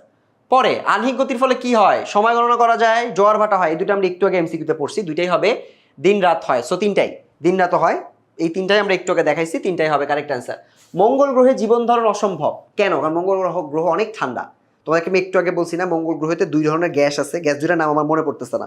এটা 2টা গ্রহর উপগ্রহের কথা বলছি, উপগ্রহটা মনে রাখো। আর গ্যাসের নামটা আমি তোমাদেরকে বলে দিচ্ছি, যে আমি এখানে মার্ক করে রাখছি, তোমাদেরকে মনে করে বলবো বলে। 3 ভাগ নাইট্রোজেন এবং শতকরা 2 ভাগ আর্গন। নাইট্রোজেন এবং আর্গন আছে, হ্যাঁ, এবং এটা অনেক ঠান্ডা। তো এখানে আমরা একটু দেখি কি আছে। পানির পরিমাণ খুবই কম, গড় উত্তাপ হিমাঙ্কের নিচে। এই যে এটা তো হবেই, গড় উত্তাপ অবশ্যই হিমাঙ্কের নিচে, এটা কারেক্ট, ঠিক আছে? বাকিগুলা কি? বায়ুমণ্ডলে মিথেন গ্যাস আছে, মিথেন গ্যাস তো নাই। আমি একটু আগে বললাম আর্গন আছে, আরেকটা হচ্ছে নাইট্রোজেন আছে। ইয়েস, সো এগুলো একটু মোটামুটি তোমরা পড়লে তোমাদের হবে। আরো কয়েকটা তথ্য একটু বলে দিই। কোন গ্রহে সব থেকে বেশি সূর্য 2 বার উদিত হয় বছরে? আসলে না এরকম তথ্য, এগুলো একটু পড়বা। আর আরেকটা যেটা পড়বা সিকিউ এর জন্য, যেহেতু এমসিকিউ সাজেশন, তাও সিকিউ এর জন্য বলে দেই। সেটা হচ্ছে তোমাদের ওই যে পৃথিবীর ভূমণ্ডল, তোমার হচ্ছে অশ্বমণ্ডল, গুরুমণ্ডল, কেন্দ্রমণ্ডলের একটা প্যাচ আছে না, এই প্যাচটা পড়বা। এমন হবে উদ্দীপক ওই পৃথিবীটার ছবি এঁকে দিবে, অর্ধেক পৃথিবী এ বি সি মার্ক করে দিবে, তোমাকে বলবে কি যে এ চিহ্নিত, এটার নাম কি? তখন তোমাকে বের করতে হবে এটা কেন্দ্রমণ্ডল নাকি গুরুমণ্ডল। বের করে তারপরে যে শিয়াল স্তর, সীমা স্তর, একটা হচ্ছে সিলিকন ম্যাগনেসিয়াম, আর একটা হচ্ছে কি শিয়ালেরটা কি সিলিকন অ্যালুমিনিয়াম। এই এলিমেন্টসগুলোর নাম একটু ভালো করে পড়ে যাবা। সীমা আর শিয়াল কিন্তু আসে। ও আরেকটা মনে পড়ছে, সৌরকলঙ্ক কি? সানস্পট। আমরা কিন্তু পড়ছি তোমার সূর্যের কিছু কিছু জায়গায় যে স্পট আছে না কালো কালো, এটাকে বলা হয় সানস্পট, ঠিক আছে? সো এগুলো পড়ো থার্ড চ্যাপ্টার থেকে, ইনশাআল্লাহ থার্ড চ্যাপ্টার থেকে প্রশ্ন আসবে। ম্যাথগুলো একটু ভালো করে কইরো, আর এফআরএল ক্লাস আছে এগুলাও ভালো করে দেখো, ইনশাল্লাহ পারবা, ভালো কিছু হবে। এবার একটা সহজ চ্যাপ্টার পড়বো, এতক্ষণ একটা কঠিন চ্যাপ্টার পড়ছে, একটা সহজ চ্যাপ্টার পড়ে কাইফ ভাইকে দিয়ে দিব, ঠিক আছে? কাইফ ভাই আরও কয়েকটা কঠিন চ্যাপ্টার পড়াবে। তার আগে আমরা আরেকটা সহজ চ্যাপ্টার পড়ি। এই চ্যাপ্টারটা খুবই সহজ। এই চ্যাপ্টারটা কি পড়বা আমি এখনই বলে দিই এমসিকিউ দেখানোর আগে। সেটা হচ্ছে খালি সংজ্ঞা পড়বা। গার্নার কি বলছে, ম্যাকাইভার কি বলছে, আইনের সবচেয়ে ভালো সংজ্ঞা কে দিছে, কোন ভদ্রলোক দিছে, তারপর হচ্ছে 4টা এলিমেন্টস আছে না, রাষ্ট্রের 4টা এলিমেন্টস, ওই 4টা এলিমেন্টস সার্বভৌমত্ব, জনগণ, ভূমি, এগুলা কে বলছে, কার সংজ্ঞার মধ্যে ইনক্লুড করছে, এরকম 4-5টা সংজ্ঞা বুক পড়ে যাবা, 2-3টা এমসিকিউ এমনি কমন পাবা। আসো এই দেখো, প্রথম প্রশ্নটাই ঢাকা বোর্ড দিনাজপুর বোর্ড 2024 সালের প্রশ্ন। রাষ্ট্রের সবচেয়ে সুস্পষ্ট পূর্ণাঙ্গ সংজ্ঞা কে দিছে, ম্যাকাইভার নাকি গার্নার? সবাই দিছে এর মধ্যে, বাট পূর্ণাঙ্গ সংখ্যাটা কে দিছে এটা একটু দেখো। এটা হচ্ছে অধ্যাপক গার্নার দিছে, ঠিক আছে? এগুলা অনেক সময় আমিও ভুলে যাই, কারণ এটা একদম সলিড জ্ঞানমূলক। এটা আসলে মনে রাখাটা একটু কঠিন, বাট তোমাদের যেহেতু পরীক্ষা, আমার তো আর পরীক্ষা না, আমি ভুললে সমস্যা নাই, তোমরা ভুললে সমস্যা আছে। সো এটা ভুলে যাও না, এটা একটু পড়ো। এটার উত্তরটা হবে হচ্ছে অধ্যাপক গার্নার, ঠিক আছে? এটা একটু চেক করো, হ্যাঁ, এটা ভালো করে দেখে নিও, এটা বই থেকেই পড়ো। অনেক সময় অনেক জায়গায় তোমার মনে করো আমরা অনেক জায়গায় পড়ি, সে পড়াতে অনেক সময় ভুল থাকতে পারে, ওটা দেখার আগে বই থেকে যেটা আছে ওটা একটু বারবার পড়বা। আচ্ছা, 2 নাম্বার, রাষ্ট্র হচ্ছে সরকার কর্তৃক প্রণীত আইন দ্বারা পরিচালিত একটি সংগঠন যার কর্তৃত্বমূলক ক্ষমতা রয়েছে এবং যা নির্দিষ্ট ভূখণ্ডে বসবাসরত অধিবাসীদের উপর বলবৎ হয়। এই বলবৎ ওয়ার্ডটা দিয়ে এই ভদ্রলোকের সংজ্ঞাটা মনে রাখবা। এটা হচ্ছে ম্যাকাইভারের সংজ্ঞা, আমি এই শব্দটা দিয়ে মনে রাখি, বলবৎ হয়, এটা উনি একমাত্র এই সংজ্ঞাটাতে ব্যবহার করছে, এবং এটা হচ্ছে ম্যাকাইভারের সংজ্ঞা। এটাও কুমিল্লা বোর্ড 2025-এ আসছে, মানে তোমাদের একদম ইমিডিয়েট, ঠিক আছে? এটা তোমাদের বারেও চলে আসতে পারে। আচ্ছা, পরেরটা, কয়েকটি রাজনৈতিক সংগঠন, এটা ছাড়া মানুষ তার জাতীয়তার পরিচয় দিতে পারে না। এখানে কোন সংগঠনের কথা বলো? জাতীয়তার পরিচয় দিতে গেলে রাষ্ট্র লাগে, সেটা অফকোর্স হচ্ছে রাষ্ট্র হবে, মানে রাষ্ট্র। তোমার বাংলাদেশ না থাকলে বাংলাদেশের নাগরিক থেকে আসবা তুমি, তাই না? সো রাষ্ট্র না থাকলে ওরা নাগরিকত্ব ঘোষণা করতে পারে না নিজেদের। কোন রাষ্ট্রবিজ্ঞানীর সংজ্ঞায় রাষ্ট্রের 4টি উপাদানের কথা উল্লেখ আছে? এটাই বলতেছিলাম, গার্নারের সংজ্ঞাটা দেখো। আমি একটু গার্নারের সংজ্ঞাটা বের করি। গার্নারের সংজ্ঞাটা কিন্তু তোমাদের ক নাম্বারেও আসবে, ঠিক আছে? গার্নারের একটা সংজ্ঞা দেওয়া আছে না, সংজ্ঞাটা একটু বের করি, দাঁড়াও। সো গার্নারের সংজ্ঞাটা তোমরা একটু পড়বা, বা তোমাদেরকে আমি বলে দিচ্ছি, এই যে 4টা রাষ্ট্রর যে 4টা এলিমেন্ট, সরকার, ভূখণ্ড, সার্বভৌমত্ব, এগুলো একটু তোমাদেরকে পড়তে হবে। এটা গার্নারের সংজ্ঞাটাতে আছে, এটা একটু ভালো করে দেখে নিও, ঠিক আছে? আচ্ছা, পরেরটা, এক্স হলো রাষ্ট্রগঠনের মুখ্য উপাদান, উদ্দীপকটির সাথে সাদৃশ্য রয়েছে কোনটির? এটা হচ্ছে সার্বভৌমত্ব। এটা একদম বইতে হুবহু সার্বভৌমত্ব লেখা আছে, যেখানে ওখানে দেখবো হুবহু লেখা আছে সার্বভৌমত্ব। সার্বভৌমত্ব কি বলতো? খালি তো সার্বভৌমত্ব করো, এটা কি? এটা হচ্ছে একটা সুপ্রিম পাওয়ার, হ্যাঁ, মানে তোমার অথরিটি তোমার হাতেই। মনে করো আমি হচ্ছে একজন ব্যক্তি, আমার উপরে কেউ একজন এসে মাতব্বরি করতে পারবে না, যেটা আমার করাটা আমিই করব। এটা হচ্ছে আমার একটা ক্ষমতা, এই সর্বোচ্চ ক্ষমতাকে বলা হয় সার্বভৌমত্ব। আমাকে এসে কেউ বলতে পারবে না যে তুমি এই কাজটা কেন করতেছো। দেখবা কি, একটা রাষ্ট্র যখন আরেকটা রাষ্ট্রের ক্ষেত্রে এসে মাতব্বরি করে বা ওরা একটা নাক গলানোর চেষ্টা করে, তখন বলে যে আমার সার্বভৌমত্বে আপনি হাত দিচ্ছেন কেন। সো এটা হচ্ছে সার্বভৌমত্ব ক্ষমতা। এই যে সার্বভৌমত্ব কি, এটাও দেখো কুমিল্লা বোর্ড 2019-এ আসছে, এটা হচ্ছে রাষ্ট্রের চূড়ান্ত ক্ষমতা। রাষ্ট্রের প্রাথমিক কাজ কি, এই আর একটা ভেজালের টপিক, এই টপিকটা একটু মনে রাখবা। প্রধান কাজ কোনগুলো, ঐচ্ছিক কাজ কোনগুলো, প্রাথমিক কাজ কোনগুলো। রাষ্ট্রের একটা প্রাথমিক কাজ হচ্ছে আইন শৃঙ্খলা রক্ষা করা, সেটা একটু দেখে নিও। এগুলা বইয়ের এক্স্যাক্টলি যা আছে বইয়েরটাই পড়বা, একদম বইয়েরটা পড়বা, যে প্রধান কাজ কোনগুলো, সার্বভৌম, আর হচ্ছে ঐচ্ছিক কাজ কোনগুলো, এগুলো একটু বই থেকে এক্স্যাক্টলি পড়বা। দ্য মডার্ন স্টেট, এটা কে রচনা করছে? এটা আমরা আমাদের সোশিওলজিতেও পড়ানো হয়, হ্যাঁ, আমি যে সাবজেক্টে এখন পড়ি ওই সাবজেক্টও মাঝে মাঝে পড়াই। দ্য মডার্ন স্টেটের কতগুলো নিয়ামক আছে, স্টেটটা দেখতে কেমন হবে, স্ট্রাকচারটা কীভাবে গঠন করা হবে, এগুলো অনেক কিছুই পড়ানো হয়। এটা হচ্ছে ম্যাকাইভারের একটা লেখা। সো দ্য মডার্ন স্টেটে তোমরা গুগলে সার্চ করলেও পাবা, তোমার বইতেও খুব সুন্দর করে বলে দিচ্ছে, ডাইরেক্ট একদম, এটা অনেকবার আসছে, ঠিক আছে? এটা একটু পড়ো। অলরাইট, ঐচ্ছিক কাজ কোনগুলো? ঐচ্ছিক কাজ হচ্ছে অর্থনৈতিক, যত বেশি টাকা থাকবে, এটা একটা লাইন তোমার বইতে স্পষ্ট বলা আছে যে একটা রাষ্ট্রের কাছে যত টাকা থাকবে ওর ঐচ্ছিক কাজের পরিমাণ তত বেশি হবে, এরকম একটা লাইন লেখা আছে, আমি পড়ছি। সো এটা হচ্ছে কর্মসংস্থান সৃষ্টি, ওর একটা ঐচ্ছিক কাজ, হ্যাঁ, মানে রাষ্ট্রের মানুষের জন্য বেকার না থাকে, কর্মসংস্থান সৃষ্টি, এটা একটা ঐচ্ছিক কাজ। আইনের উৎকৃষ্ট সংজ্ঞা কে প্রদান করছে? এটা হচ্ছে উড্রো উইলসন, এই নামটা একটু মনে রাখবা। এই লোকটা একদম ডাইরেক্ট লাইন বলা আছে যে আইনের সব থেকে উৎকৃষ্ট সংজ্ঞা দিয়েছেন উড্রো উইলসন। তোমার বইয়ের আইনের যে প্যারাটা আছে ওই প্যারার মধ্যে 2-3 নাম্বার লাইন আমি এটা পড়ছি একটু আগে, সেটা হচ্ছে উড্রো উইলসন, ঠিক আছে? এই নামগুলো পড়বা, আমি তোমাদেরকে এই চ্যাপ্টার শুরুতে বলছি না, খালি নাম পড়বা, খালি নাম মুখস্থ করবা, তাহলে মোটামুটি কমপ্লিট হয়ে যাবে। আচ্ছা, মানুষ আইন কানুন মেনে চলে কেন, এটা একটু একটু চিন্তা করে উত্তর দিতে হবে অনেকেই, বাট আমি তোমাদের বই থেকে যেটা পেয়েছি সেটা হচ্ছে শাস্তি পাওয়ার ভয়ে এই জিনিসটাকে আমরা এটা অনুযায়ী লিখতে পারি। ঠিক আছে, আমরা বুঝতে পারতেছি? তো চলো পরেরটা শুরু করি। আধুনিক রাষ্ট্রে আইনের প্রাচীনতম উৎস কোনটা? আইনের প্রাচীনতম উৎস হচ্ছে আগেরকার গালের যে প্রথাগুলো ছিল, নিয়মগুলো ছিল, ওগুলো আস্তে আস্তে আইন হয়ে গেছে। এটা হচ্ছে প্রথা। হ্যাঁ, এটা প্রথা থেকে আসছে। মানে আগের কোনো ওরকম আইনসভা ছিল না, তারপর কোনো পলিটিক্যাল লিডাররা বক্তব্য দিত না, ডাইরেক্ট প্রথা যেগুলো ছিল ওগুলো আইনে কনভার্ট হয়ে গেছে। প্রথা প্রাচীনকাল থেকে মানুষ নিচের কোনটি অনুসরণ করে আসছে? আইনসভার আইন তো প্রাচীনকালে ছিলই না, ঐশ্বরিক আইন। হ্যাঁ, রিলিজিয়াস আইনটা সবার আগে ছিল, সো ঐশ্বরিক আইনটা হবে কারেক্ট অ্যান্সার। আইনবিদ কি তখন আমরা কেউ জানতাম না প্রাচীনকালে, বিচারকরাও তখন ছিল না, তখন শুধু ঐশ্বরিক কথাবার্তা ছিল, সেটা হচ্ছে ঐশ্বরিক আইন। আচ্ছা, নাগরিকের অন্যতম দায়িত্ব কর্তব্য কি? রাষ্ট্রের প্রতি আনুগত্য প্রকাশ করা, রাষ্ট্রের প্রচলিত আইন মেনে চলা, অফকোর্স, সততা সুবিবেচনার সাথে ভোট দেওয়া, তিনটাই হবে। এটা এরকম সহজ প্রশ্ন সচরাচর আসে না। যদি তুমি ঢাকা বোর্ড হও তাহলে আসতে পারে, বাট কুমিল্লা বোর্ড বা অন্যান্য বোর্ডে এই ধরনের সহজ প্রশ্ন দেয় না। পরেরটা, বর্তমানকালে আইনের প্রধান উৎস কি? বর্তমানকালে আইনের প্রধান উৎস হচ্ছে আমাদের জাতীয় সংসদ, যেটা আমরা প্রায়ই দেখি। এটা হচ্ছে আইনসভা, তাই না? এটা পারবা তোমরা, এটা হচ্ছে আইনসভা। এখানে ঐচ্ছিক কাজ আর হচ্ছে অন্যান্য কাজ নিয়েও আসবে, আমি দেখবো একটু পরে। কোনটি মানুষের বাহ্যিক আচরণ ক্রিয়াকলাপকে নিয়ন্ত্রণ করে? এটা হচ্ছে আইনের সংজ্ঞা, এটা এমসিকিউতে আসবে এবং এটা সিকিউ এর কতেও পাবা। এটা হচ্ছে আইন। আইন হচ্ছে তোমার বাহ্যিক কার্যক্রমকে কন্ট্রোল করে। ঠিক আছে, মানে গাড়ি চালাচ্ছ জোরে, চালাইতে দিবে না, বলবে 60-এর উপরে চালালে 200 টাকা জরিমানা। সেগুলো হচ্ছে বাহ্যিক কার্যক্রমকে ওরা নিয়ন্ত্রণ করতে পারে। আচ্ছা, রাষ্ট্রের সবচেয়ে গুরুত্বপূর্ণ ঐচ্ছিক কাজ, এটা কিন্তু আমি বারবার বলতেছি, এটা সিকিউতে আসবে। এটা এমসিকিউতে যদিও আমরা আনছি, এটা সিকিউতে 100% পাবা, কোনটা ঐচ্ছিক কাজ আর কোনটা হচ্ছে বাধ্যতামূলক কাজ। এমসিকিউতে পেতে পারো, বাট সিকিউতে পাওয়ার চান্স বেশি। এটা হচ্ছে এই যে অধিবাসীদের শিক্ষিত করা, এগুলা আমি বলবো যে এখানে না বুঝে এটা বই পড়ে মুখস্থ করতে হবে। তোমার আমাকে যদি আমি যদি না পড়তাম, আমি এটা লিখতে পারতাম না, আমার অ্যান্সার করতে কষ্ট হয়ে যেত। সেটা হচ্ছে মুখস্থ করতে হবে ডাইরেক্ট। রাষ্ট্র নাগরিক অধিকার খর্ব হয় কখন? রাষ্ট্রের একটা নাগরিক অধিকার, আমার যে রাইটগুলো আছে, খর্ব হয় বা নষ্ট হয় কখন? যখন আইনের অনুশাসন না থাকে। মনে করো আমার জিনিসপত্রগুলো একজন এসে চুরি করে নিয়ে গেল, বা আমার থেকে ছিনাই নিয়ে গেল, এরকম অনেক ব্যাপার স্যাপার আছে, এগুলো একটু পড়ো। এই চ্যাপ্টারের এই যে তোমাদের টপিকগুলো অলরেডি আমার কাছে আছে, একটু ভালো করে বলবো।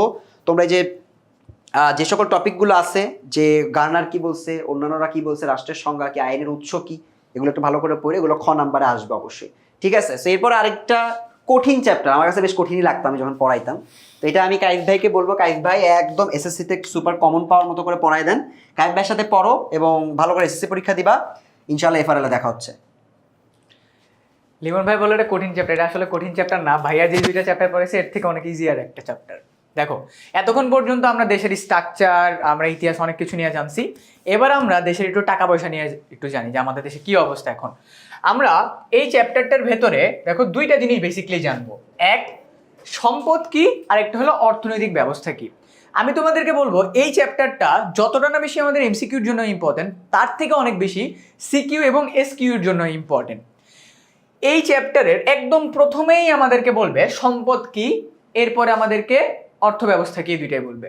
মজার বিষয় হলো কোনো কিছুকে সম্পদ বলতে হলে তার 4টা বৈশিষ্ট্য দরকার, এবং আমাদের পৃথিবীতে অর্থ ব্যবস্থা আছে 4টা, অ্যান্ড এই দুইটাই বোর্ডের এমসিকিউ। খুব মজার না? কোনো কিছুকে সম্পদ বলতে হলে তার 4টা বৈশিষ্ট্য দরকার। কি কি? প্রথমত সেটার উপযোগ থাকতে হবে। আমি এমসিকিউতে যাব, জাস্ট এই চ্যাপ্টারের বেসিক কিছু আলোচনা করে নিই। উপযোগ থাকতে হবে। তারপরে আমাদের কি, এটার অপ্রাচুর্যতা থাকতে হবে। অপ্রাচুর্যতা বলতে আমরা আরেকটা জিনিস বুঝি, এটার মানে অভাব থাকতে হবে। এরপরে আমার বাহ্যিকতা থাকতে হবে, বাহ্যিকতা। আর এরপরে হলো হস্তান্তর যোগ্যতা, যোগ্যতা। এই 4টা জিনিস থেকে তুমি যদি পড়ো ভালোভাবে, এই মানে সম্পদের যে তোমার 4টা বৈশিষ্ট্য, এই 4টা জিনিস যদি তুমি পড়ো, কি কি পাবা? তুমি এমসিকিউতে কমন পাবা, তুমি ক নঙে কমন পাবা, তুমি খ নাম্বার কোশ্চেন পাইতে পারবা, প্লাস উদ্দীপকে যদি কোনো একটা কিছু তোমাদেরকে বলে দেয় যে এটা কি সম্পদ নাকি না, তখন বেশিরভাগ ক্ষেত্রে এই চ্যাপ্টার থেকে এই প্রশ্নটা আসছে, উদ্দীপকে যে আলোচনা করা হয়েছে সেটা কি সম্পদ নাকি না। দেখবা বলবে যে দোকান থেকে কেনা যে তোমার বোতলের পানি, ওইটা কি সম্পদ? এটা অনেকবার আসছে বোর্ডে, যে বোতলজাত দ্রব্য, বোতলজাতকৃত পানি এটা কি সম্পদ নাকি না, নদীর পানি এটা কি সম্পদ নাকি না। এইভাবে করে তোমাদেরকে অ্যান্সার করতে হবে। যে কোনো কিছু সম্পদ দিতে হলে 4টা জিনিস দরকার। এরপরে আমার গ বা ঘ নাম্বার, তার মানে এই 4টা জায়গা থেকে আমাদের যে কোনো ক্যাটাগরির প্রশ্ন আসতে পারে। তোমাকে বলতে পারে সম্পদ কত ধরনের, বা সম্পদের ইগুলো কি, বৈশিষ্ট্যগুলো কি, অথবা কিভাবে আসতে পারে উপযোগ কি, দেখো আমি ডিরেক্ট বলে দিচ্ছি। উপযোগ মানে হলো অভাব পূরণ করার ক্ষমতা। তোমার হাতের কাছে এখন যা কিছুই আছে, তোমার বই খাতা পানির বোতল, তোমার যদি কেউ সানগ্লাসেস পরে থাকো চশমা ঘড়ি এভরিথিং, সব কিছুর মাধ্যমে তোমার কোনো না কোনো অভাব পূরণ হচ্ছে। অ্যান্ড কোনো প্রোডাক্ট বা সার্ভিসের মাধ্যমে যদি আমাদের অভাব পূরণ হয় সেটাকে আমরা কি বলি, উপযোগ। তার মানে সম্পদ হইতে গেলে সেটার উপযোগ থাকতে হবে, তার মানে ওটার মাধ্যমে আমাদের কোনো একটা অভাব পূরণ হইতে হবে। এরপরে তার তোমার অপ্রাচুর্যতা থাকতে হবে। এখন এমন একটা জিনিস যেটা অনেক আছে সেটার আসলে অভাব নেই, তার মানে সেটাকে আমরা সম্পদের ক্যাটাগরিতে ফেলতে পারবো না। থার্ড ওয়ান বাহ্যিকতা, ওটা আমাদের দেখতে পারতে হবে, মানে আমি ওটাকে দেখতেছি যে হ্যাঁ এটা মানে এক্সিস্ট করে, এটা হলো বাহ্যিকতা। অ্যান্ড লাস্ট ওয়ান হস্তান্তর যোগ্যতা, দোকান থেকে তুমি মনে করো কিছু একটা কিনতে গেলা, দোকানদারকে টাকা দেওয়ার কারণে দোকানদার তোমাকে ওই প্রোডাক্টটা দিছে, হস্তান্তর যোগ্য হয়েছে না, এটা হলো সম্পদের একটা বৈশিষ্ট্য। ওকে, এই হলো বেসিক আলোচনা। এই চ্যাপ্টার থেকে কি কি পাবা না পাবা আমি তোমাদেরকে একে একে বলতেছি। চলো, সম্পদকে কয় ভাগে ভাগ করা যায়? সম্পদকে আমরা 5টা ভাগে ভাগ করতে পারি। তোমাদের বইয়ের দেখবা সেকেন্ড প্যারাতেই লাইনটা আছে, দেখো সম্পদের বৈশিষ্ট্য 4টা, সম্পদকে আমরা 5 ভাগে ভাগ করি, মাথায় রেখো কিন্তু এটা। এরপরে জাতীয় সম্পদের উৎস কয়টি? জাতীয় সম্পদের উৎস হলো 2টা আমাদের। প্রকারভেদ আমরা এখন পর্যন্ত দেখো 4টা 5টা 2টা, প্রকারভেদগুলো একদম লিখে লিখে আমার ক্লাস করতে করতে এই ভিডিওটা তুমি দেখতে দেখতে খাতার ভিতরে নোট ডাউন করতে থাকো, একদম মনে করে বুলেট পয়েন্ট দিয়ে নোট ডাউন করতে থাকো, আমি লিখে দিব, তোমার এই জায়গা থেকেই আসবে কোশ্চেন, যতই পেঁচাক সেটা কুমিল্লা বোর্ড হোক যশোর বোর্ড হোক যেই বোর্ডই হোক। এরপরে যাচ্ছি, প্রযুক্তি কোন ধরনের সম্পদ? ব্যক্তিগত, জাতীয়, সময়গত বা হলো সমষ্টিগত নাকি আন্তর্জাতিক? এটা হলো আমাদের আন্তর্জাতিক সম্পদ। প্রযুক্তি হলো আমাদের আন্তর্জাতিক সম্পদ, এটা আমাদের সমষ্টিগত হবে, ঠিক আছে, এটা আমাদের সমষ্টিগত হবে। সো এটা আমাদের আন্তর্জাতিক সম্পদ। কিভাবে? এই দেখো প্রযুক্তির মাধ্যমে বর্তমানে এআই এটা পুরো ওয়ার্ল্ডে আমাদেরকে হেল্প করতেছে, আমাদের অনেক কাজকে ইজি করতেছে, তাই না? এবং অনেকে বলতে প্রযুক্তির এই এআই এর কারণে অনেকে চাকরি চলে যাবে। সো এটা আমাদের একটা আন্তর্জাতিক সম্পদ। এরপরে আমাদের কি আছে, কোন ধরনের সম্পদ ব্যবহারের ক্ষেত্রে মিতব্যয়িতা অবলম্বন করা উচিত? মিতব্যয়িতা অবলম্বন কখন করা মানে আমার একটু চিন্তা ভাবনা করে আমাদেরকে খরচ করতে হবে। কোনটার ক্ষেত্রে? আমাদের সমষ্টিগত সম্পদের ক্ষেত্রে। সমষ্টিগত সম্পদ, সমষ্টিগত সম্পদ কি? যেগুলো মনে করো আমরা অনেকগুলো মানুষ একসাথে ব্যবহার করি, বুঝতে পারছো? মানে তুমি একা না, তোমার মতো আরো জনগণ, মনে করো সাধারণ জনগণ একসাথে ব্যবহার করতেছে, এগুলোর ক্ষেত্রে আমাদেরকে মিতব্যয়ী হইতে হবে, কারণ একজন যদি অনেক বেশি ব্যবহার করে আরেকজনের এটা কমে যেতে পারে, বুঝতে পারছো? এরপরে যাচ্ছি, ইসলামী অর্থব্যবস্থা। এই যে একটু আগে আমি তোমাদেরকে সম্পদ বললাম না, সম্পদের বৈশিষ্ট্য, সম্পদ কত প্রকার, এরপরে এক জায়গা থেকে প্রশ্ন আসবেই, একদম খাতার ভিতরে 3 স্টার দিয়ে 5 স্টার দিয়ে লিখে রাখো, অর্থব্যবস্থা। মনে রাখবা এই পুরো পৃথিবীতে আমাদের 4 ধরনের অর্থব্যবস্থা এক্সিস্ট করে। কয় ধরনের? 4 ধরনের অর্থব্যবস্থা এক্সিস্ট করে। এই জায়গা থেকে তোমাদের এসকিউ আসবে, এই জায়গা থেকে তোমাদের সিকিউ আসবে। ওকে, 4 ধরনের অর্থব্যবস্থাগুলো কি কি? প্রথমে আমাদের আছে ধনতান্ত্রিক অর্থব্যবস্থা।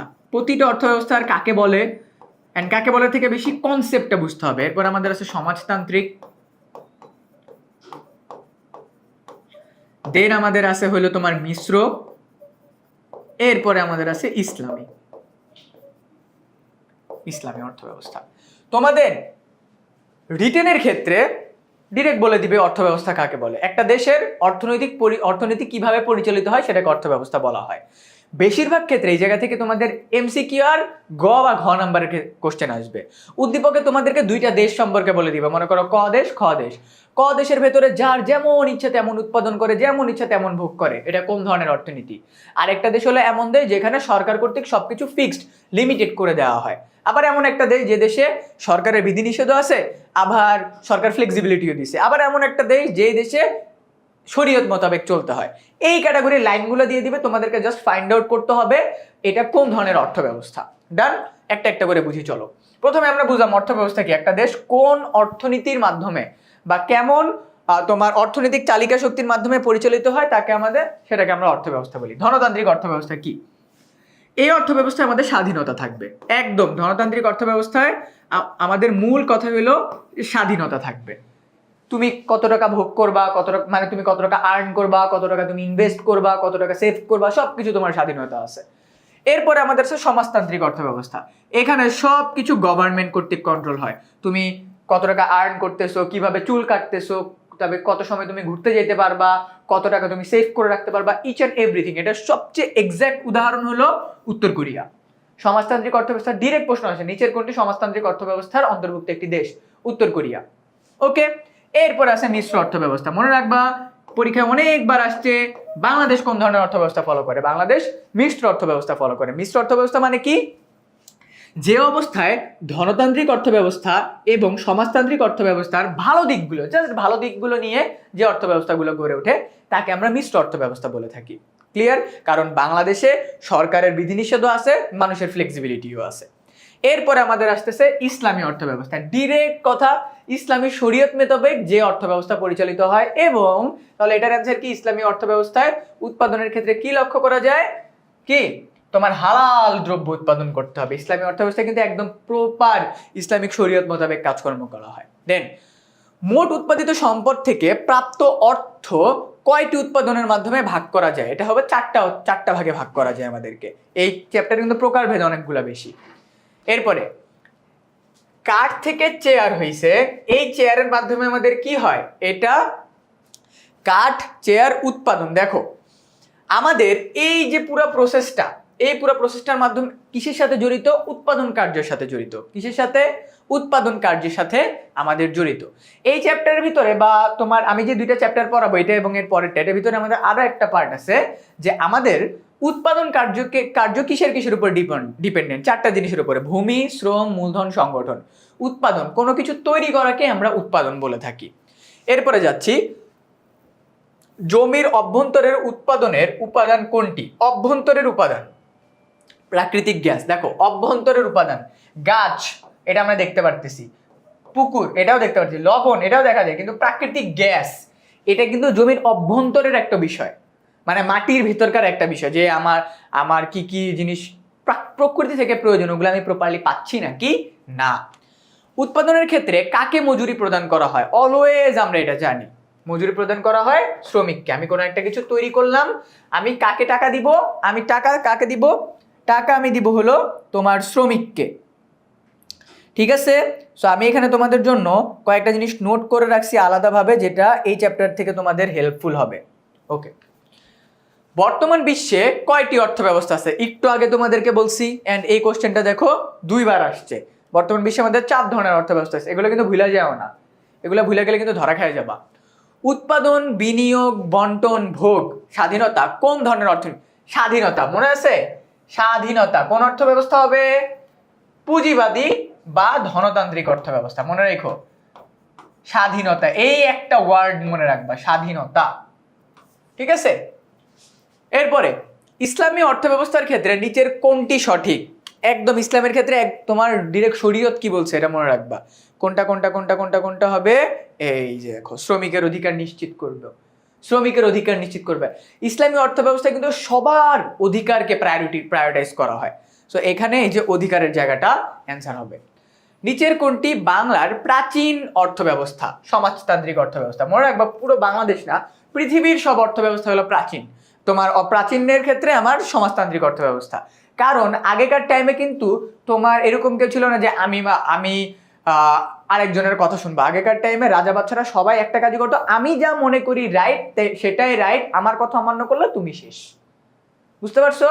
সো পুরো পৃথিবীর বা বিশেষ করে বাংলাদেশের অর্থ ব্যবস্থা আগে ছিল সমাজতান্ত্রিক অর্থ ব্যবস্থা।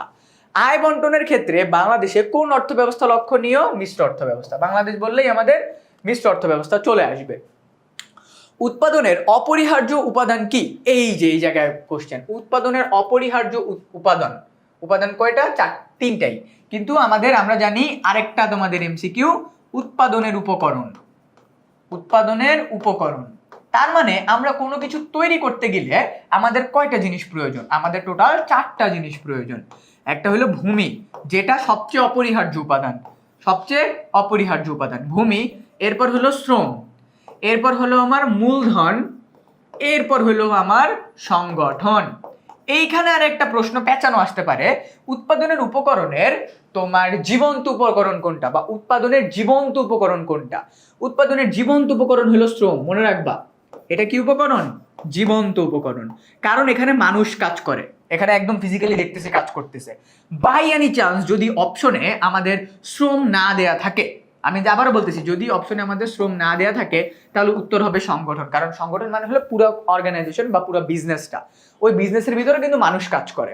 ওকে, ক্লিয়ার? আচ্ছা, ধনতান্ত্রিক অর্থ ব্যবস্থায় কি কি হয়? সম্পদের সুষম বন্টন হয়, আসলে হয়। ভোক্তার স্বাধীনতা আছে, অবশ্যই আছে। শ্রমিক শোষণ হয়। 2 আর 3, সম্পদের সুষম বন্টন হয় না ধনতান্ত্রিক অর্থ ব্যবস্থায়। কারণ কি? ধনতান্ত্রিক অর্থ ব্যবস্থার ক্ষেত্রে যার যেরকম, মানে যার যত বেশি টাকা তার আরো টাকা তত বেশি হয়, সম্পদের সুষম বন্টন হয় না। চট্টগ্রাম পেপার মিলে আখের ছোবড়া কাজে লাগিয়ে কাগজ তৈরি করা হয়। মিলে তৈরিকৃত কাগজ বাংলাদেশের চাহিদা অনেকাংশে পূরণ করে। অর্থনীতির ভাষায় উপরিক্ত পেপার মিলে কাগজ তৈরিকে আমরা কি বলবো? এটাকে আমরা বলবো উৎপাদন। তৈরি করছে, উৎপাদন করছে, উৎপাদন উপকরণ 4টা। এরপরে এই যে আমরা এতক্ষণ ধরে যেই উদ্দীপকটা পড়লাম, একটু আগে যে উদ্দীপকটা পড়লাম পেপার মিলেরটা, এখানে আমাদের কি বলছে? উপযুক্ত কারখানায় নিয়োজিত শ্রমিকরা কাজ করার মাধ্যমে কি পায়? মজুরি পায়, শিল্পদ্রব্য পায়, মূলধন পায়। কোনটা? শুধুমাত্র মজুরি পায়। শ্রমিকরা কাজ করার মানে কি?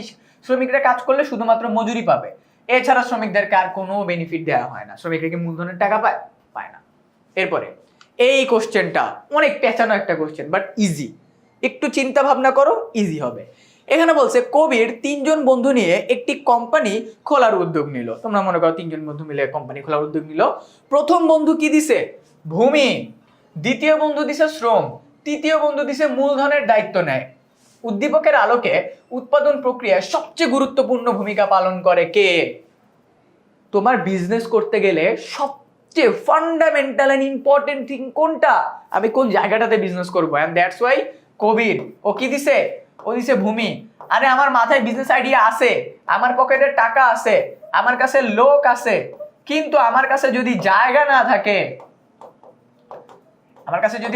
থাকে, তাহলে কি আমি বিজনেস করতে পারবো? বা আমার কি পুরো উৎপাদন কার্যটা হবে? হবে না। এন্ড দ্যাটস ওয়াই এখানে অ্যান্সার হবে কি? কবির। কোশ্চেনটা কিন্তু অনেক পেঁচানো। সো এই কোশ্চেনগুলা কাইন্ড অফ কুমিল্লা বোর্ডে আসার মতো, মাথায় রেখো। এরপরে অর্থনীতির ভাষায় কোনটা সম্পদ নয়? আমি বলছি সম্পদ হইতে হলে আমাদেরকে 4টা বৈশিষ্ট্য দরকার। সো এইখানে সম্পদ কোনটা না? দেখো, শ্রমিকের দক্ষতা, এটা একটা তোমার, এটা দেখা যায়, এটা অভাব আছে, এটার প্রয়োজনও আছে। সো এটা হলো আমার সম্পদ। হাত পাখার বাতাস, এটার কি অভাব আছে? এখন মানুষ ফ্যান, এসি অনেক কিছু ইউজ করে। সো এইটা আমাদের হলো সম্পদ নয়। মনে রাখবা এই যে নয়, এই জিনিসটা একটু ভালো করে দেখো, ঠিক আছে? অর্থনীতিতে হস্তান্তর বলতে কি বোঝায়? হস্তান্তর বলতে বোঝায় মালিক পরিবর্তন। মনে করো আমি এই মোবাইলটা যখন দোকানে কিনতে গেছি, কিনতে যাওয়ার পরে এই মোবাইলটা কি আমাকে ফ্রি দিয়ে দিছে? না, আমি দোকানদারকে টাকা দিছি, দোকানদার আমাকে প্রোডাক্টটা দিছে। সো এই মোবাইলের আগের মালিক ছিল দোকানদার, তারপরে আমি তাকে টাকা দেওয়ার কারণে সে আমার এটাকে হস্তান্তর করছে, এন্ড দ্যাটস ওয়াই এটার মালিক হয়ে গেছি আমি। তার মানে হস্তান্তরের মাধ্যমে মালিকানা পরিবর্তন হয়, মালিক পরিবর্তন হয়। এরপরে দ্রব্য বা সম্পদের এক অবস্থা থেকে অন্য অবস্থায় রূপান্তরকে কি বলা হয়? এটাকে আমরা বলবো উৎপাদন। কিভাবে? দেখো, তুমি মনে করো কাঠ নিয়ে আসছো। কি নিয়ে আসছো? কাঠ নিয়ে আসছো। এই কাঠ থেকে আমাদের চেয়ার হয়েছে। এই যে কাঠ থেকে চেয়ার, আগে ছিল এটা প্রকৃতির একটা অংশ, এইটা থেকে তুমি একটা প্রোডাক্টে কনভার্ট করছো। এটা ছিল পণ্য, এটা ছিল দ্রব্য। মনে রাখবা, কোনো কিছু প্রসেসিং হওয়ার আগে সেটাকে আমরা বলি দ্রব্য। যখন প্রসেস হয়ে যায় সেটাকে আমরা বলবো তোমার মনে করো পণ্য বা সম্পদ। এই যে কাঠ থেকে আমার এটা চেয়ার হইলো, এই পুরো প্রসেসটা আমার হয়েছে উৎপাদন কার্যের কারণে। কিসের কারণে? উৎপাদন কার্যের কারণে। মনে থাকবে, বেশিরভাগ ক্ষেত্রে বোর্ড পরীক্ষা এটাই আসছে, কাঠ থেকে চেয়ার, ওকে, অথবা তোমার মনে করো তুলা গাছ থেকে তোমার মনে করো কোনো একটা তুলা জাতীয় কিছু একটা তৈরি করছে, এটা কেন হয়েছে? উৎপাদন কার্যের কারণে হয়েছে। ইসলামী অর্থ ব্যবস্থায় উৎপাদনের লক্ষ্য কি? উৎপাদনের লক্ষ্য হলো তোমার হালাল দ্রব্য উৎপাদন করা। এটা আমরা সিমিলারলি একটু আগে আরেকটা দেখছিলাম। এরপরে জনাব শফিকের এক ছেলে সরকারি স্কুলে এবং এক মেয়ে বেসরকারি স্কুলে পড়ছে। বেসরকারি স্কুল থেকে সরকারি স্কুলে খরচ কম। এখানে কোন ধরনের অর্থনীতিকে ইঙ্গিত করা হয়? কোশ্চেনটা কিন্তু খুবই ইন্টারেস্টিং। একটাতে খরচ বেশি আর একটাতে খরচ কম। কেন? কারণ এখানে আমাদের মিশ্র অর্থ ব্যবস্থা আছে। কারণ এই দেখো, এক জায়গায় আমাদের খরচ বেশি, এক জায়গায় খরচ কম, তার মানে কোনো জায়গায় আমাদের ফ্লেক্সিবিলিটি আছে, কোনো জায়গায় আমাদের ফ্লেক্সিবিলিটি নাই। দেন সো আমাদের এই চ্যাপ্টারটা কিন্তু কমপ্লিট। আমি যদি আবার সাম আপ করে দিই, এই চ্যাপ্টারে আমাদের সম্পদের বৈশিষ্ট্য 4টা বৈশিষ্ট্য আছে, ভালোভাবে পড়তে হবে। সম্পদ আমাদের 5 প্রকার। দেন আমরা অর্থব্যবস্থা পাইছি 4টা, তারপরে আমরা পাইছি উৎপাদনের উপকরণ আবার 4টা। সো এই চ্যাপ্টার থেকে আমাদের ক খ গ ঘ 4 ক্যাটাগরির প্রশ্নগুলোই ভালোভাবে পড়তে হবে। ডান। এরপরে যাচ্ছি আমাদের অর্থনৈতিক নির্দেশক সমূহ এবং বাংলাদেশের অর্থনীতির প্রকৃতি। এই চ্যাপ্টারে আমরা কি কি পড়বো? এই চ্যাপ্টারে আমরা পড়বো জিডিপি, এই চ্যাপ্টারে আমরা পড়বো জিএনপি, দেন আমরা পড়বো মাথাপিছু আয়। মাথাপিছু আয় হালকা পাতলা তোমার 1-2টা এমসিকিউ ম্যাথ আসতে পারে, এছাড়া তেমন কিছু এই চ্যাপ্টারে নাই। ওকে, প্রথমে আমি একটু বেসিক আলোচনা করে দিই। জিডিপি এর পূর্ণরূপ, জিএনপি এর পূর্ণরূপ must gross domestic product, gross national product, মনে থাকবে? আচ্ছা, জিডিপি মানে কি? মনে রাখবা, জিডিপি মানে হলো দেশের অভ্যন্তরে যত টাকা কামায়। তুমি বাংলাদেশে প্রতি অর্থ বছরে যত টাকা কামায়, বাংলাদেশের ভেতরে সীমানার ভেতরে যত টাকা কামায়, সেটাকে আমরা বলবো জিডিপি। জিএনপি কি? জিএনপি মানে হলো বাংলাদেশের মানুষজন। ওকে, বাংলাদেশের মানুষজন পৃথিবীর বিভিন্ন দেশে থাকে এবং পৃথিবীর বিভিন্ন দেশের মানুষ বাংলাদেশে থাকে। এই যে বাংলাদেশের মানুষজন পৃথিবীর বিভিন্ন দেশে থেকে যত টাকা আর্ন করতেছে, সেটা থেকে আমাদের দেশে যে বিদেশিরা থাকে ওটা যখন বাদ দিয়ে দিব, তখন আমি পেয়ে যাব জিএনপি।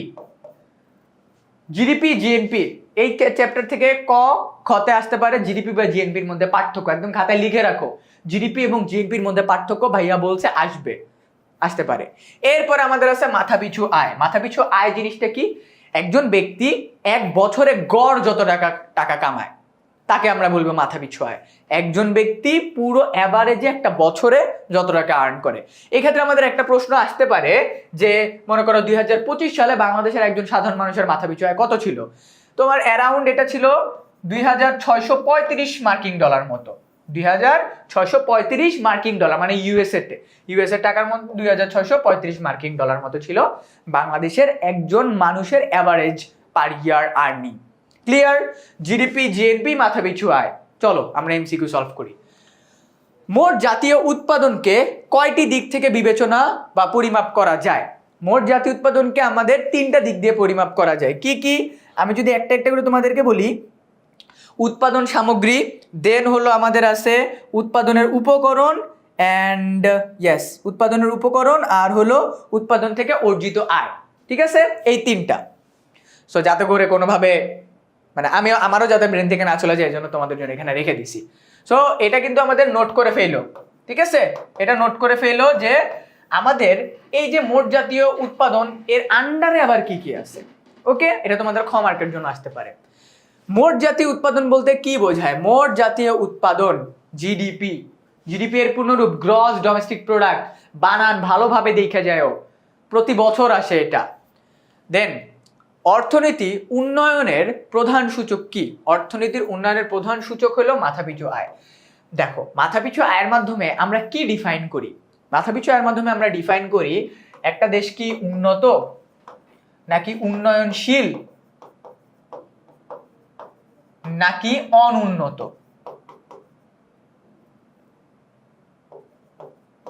অনুন্নত একটা দেশকে আমরা ডিফাইন করি সে কোন স্ট্যান্ডার্ডে আছে তার মাথাপিছু আয়ের মাধ্যমে। ওকে, এবং আমাদের দেশের মাথাপিছু আয় এর অনুযায়ী আমরা একটা উন্নয়নশীল দেশ।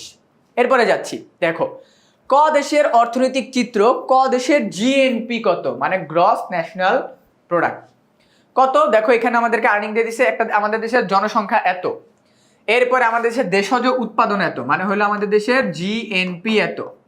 ঠিক আছে, জিডিপি এত, জিডিপি এত, আমাদের দেশের জিডিপি এত, জিডিপির মানটা দিয়ে দিছে, জিডিপি দিয়ে দিছে। আমাদের দেশে তোমার থাকতেছে এরকম বিদেশি মানুষজন আর প্রবাসীদের আয় আছে আমাদের দেশে। তো আমরা কি কি করব? আমরা এটার সাথে এটা যোগ করি। চলো, আমাদের কি বলছে জিএনপি এর মান কত। সো প্রথমে আমরা 25,000 টাকাকে যোগ করব কি দিয়ে? আমাদের দেশের মানুষজন যারা বিদেশে আছে, তাহলে মানে প্রবাসীদের আয়, তার মানে আমরা যদি এই যে এটা যোগ করলাম তাহলে 30,000 হইলো। এটা থেকে আমরা যদি 24,000 800 মাইনাস করি তাহলে আমাদের 27,520। দেখো কি করছি, এইটার সাথে এইটা যোগ করছি, এটা বিয়োগ করছি, অ্যান্সার 27,520। এই যে 27,520। দেখছো ভাইয়ের কথা মিলছে? তার মানে আমি যদি আরেকবার বলি, জিডিপি মানে হলো আমাদের দেশের অভ্যন্তরীণ আর্নিং, জিএনপি মানে হলো আমার দেশের মানুষজন কত টাকা আর্ন করছে, পুরো ওয়ার্ল্ডে কত টাকা আর্ন করছে, এটা থেকে আমাদের দেশের বিদেশি যারা আছে তাদেরকে মাইনাস করে দিব। মজার বিষয় আরেকটা আছে জানো, তুমি যদি মাথাপিছু আর্নিং চাও, তুমি বলতে পারো ভাইয়া আমাদের দেশের মানুষের মাথাপিছু আর্নিং কত, এটা আমি বুঝবো কিভাবে? বেশি কিছু না, আমাদের দেশের জাতীয় আয় বা হলো জিডিপি কে তুমি জাস্ট আমাদের দেশের জনসংখ্যা দিয়ে ভাগ করে দিবা। আমাদের দেশের জাতীয় আয় আর জনসংখ্যা দিয়ে ভাগ করে দিলেই কাজ হয়ে যাবে। ওকে, এই ক্যাটাগরির কিন্তু আমাদের কোশ্চেন আসতে পারে। এরপরে যাচ্ছি, দেখো এই যে কি বলছে, 2023 অনুযায়ী 12-13 সালের মাথাপিছু আয় কত ছিল, এটা হলো 923 ছিল, 923 মার্কিন ডলার। বর্তমানে কত আছে 2025 অনুযায়ী 2635।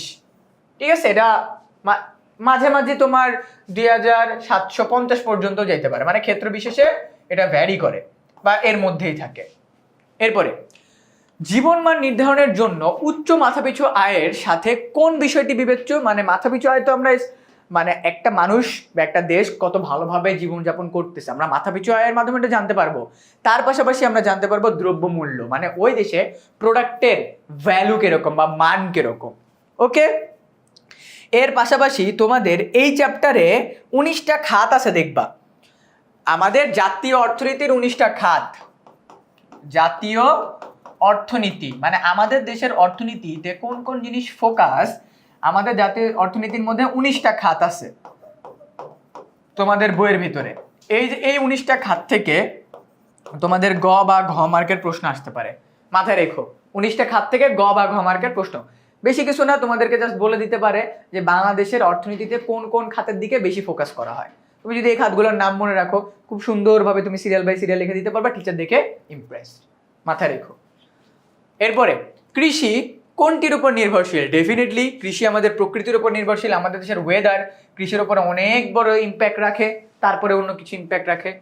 কৃষিক্ষেত্রে উন্নয়নের একটা বড় বাধা কি?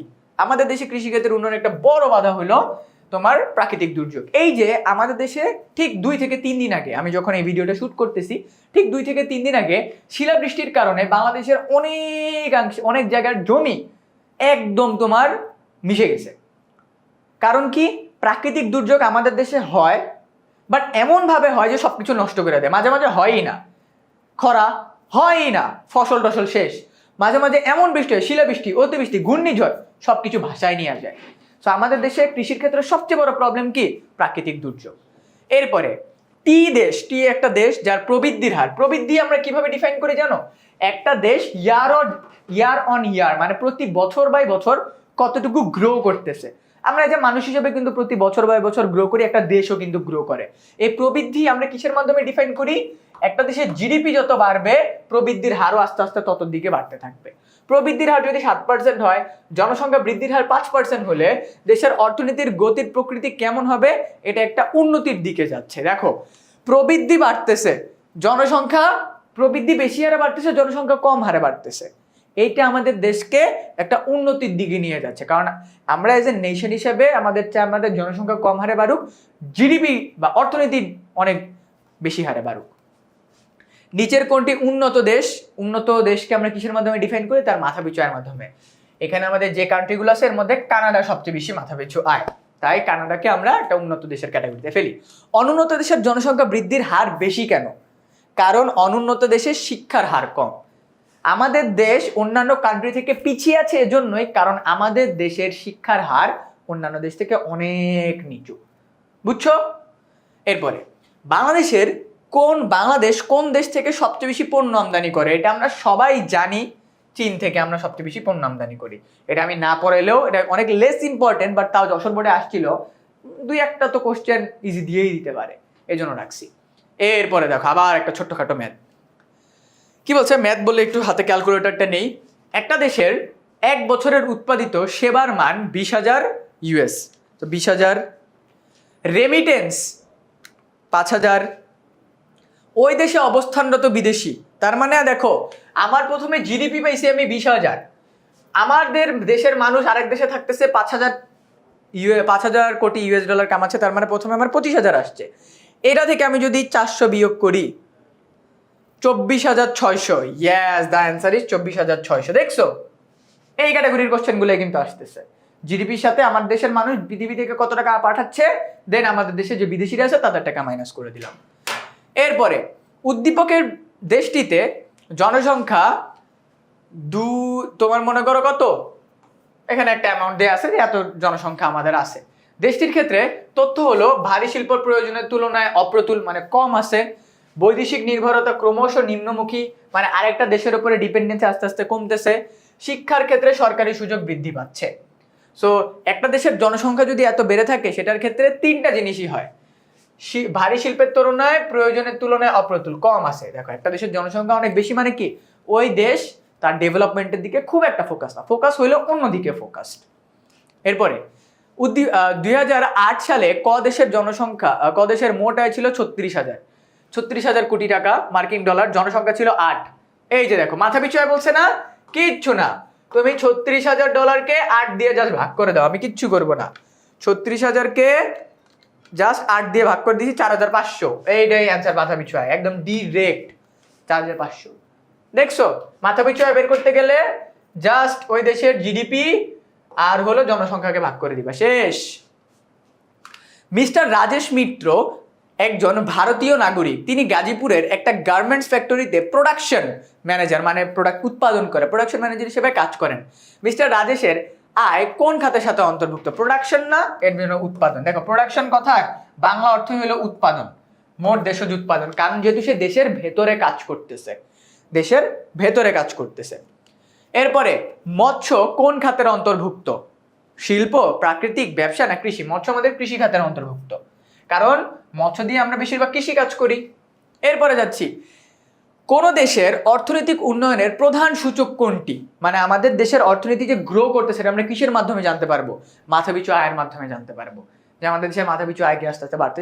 যদি বাই এনি চান্স মাথাপিছু আয় অপশনে নাই, তাহলে কি করব, জিডিপি। তাহলে কি করব, জিডিপি।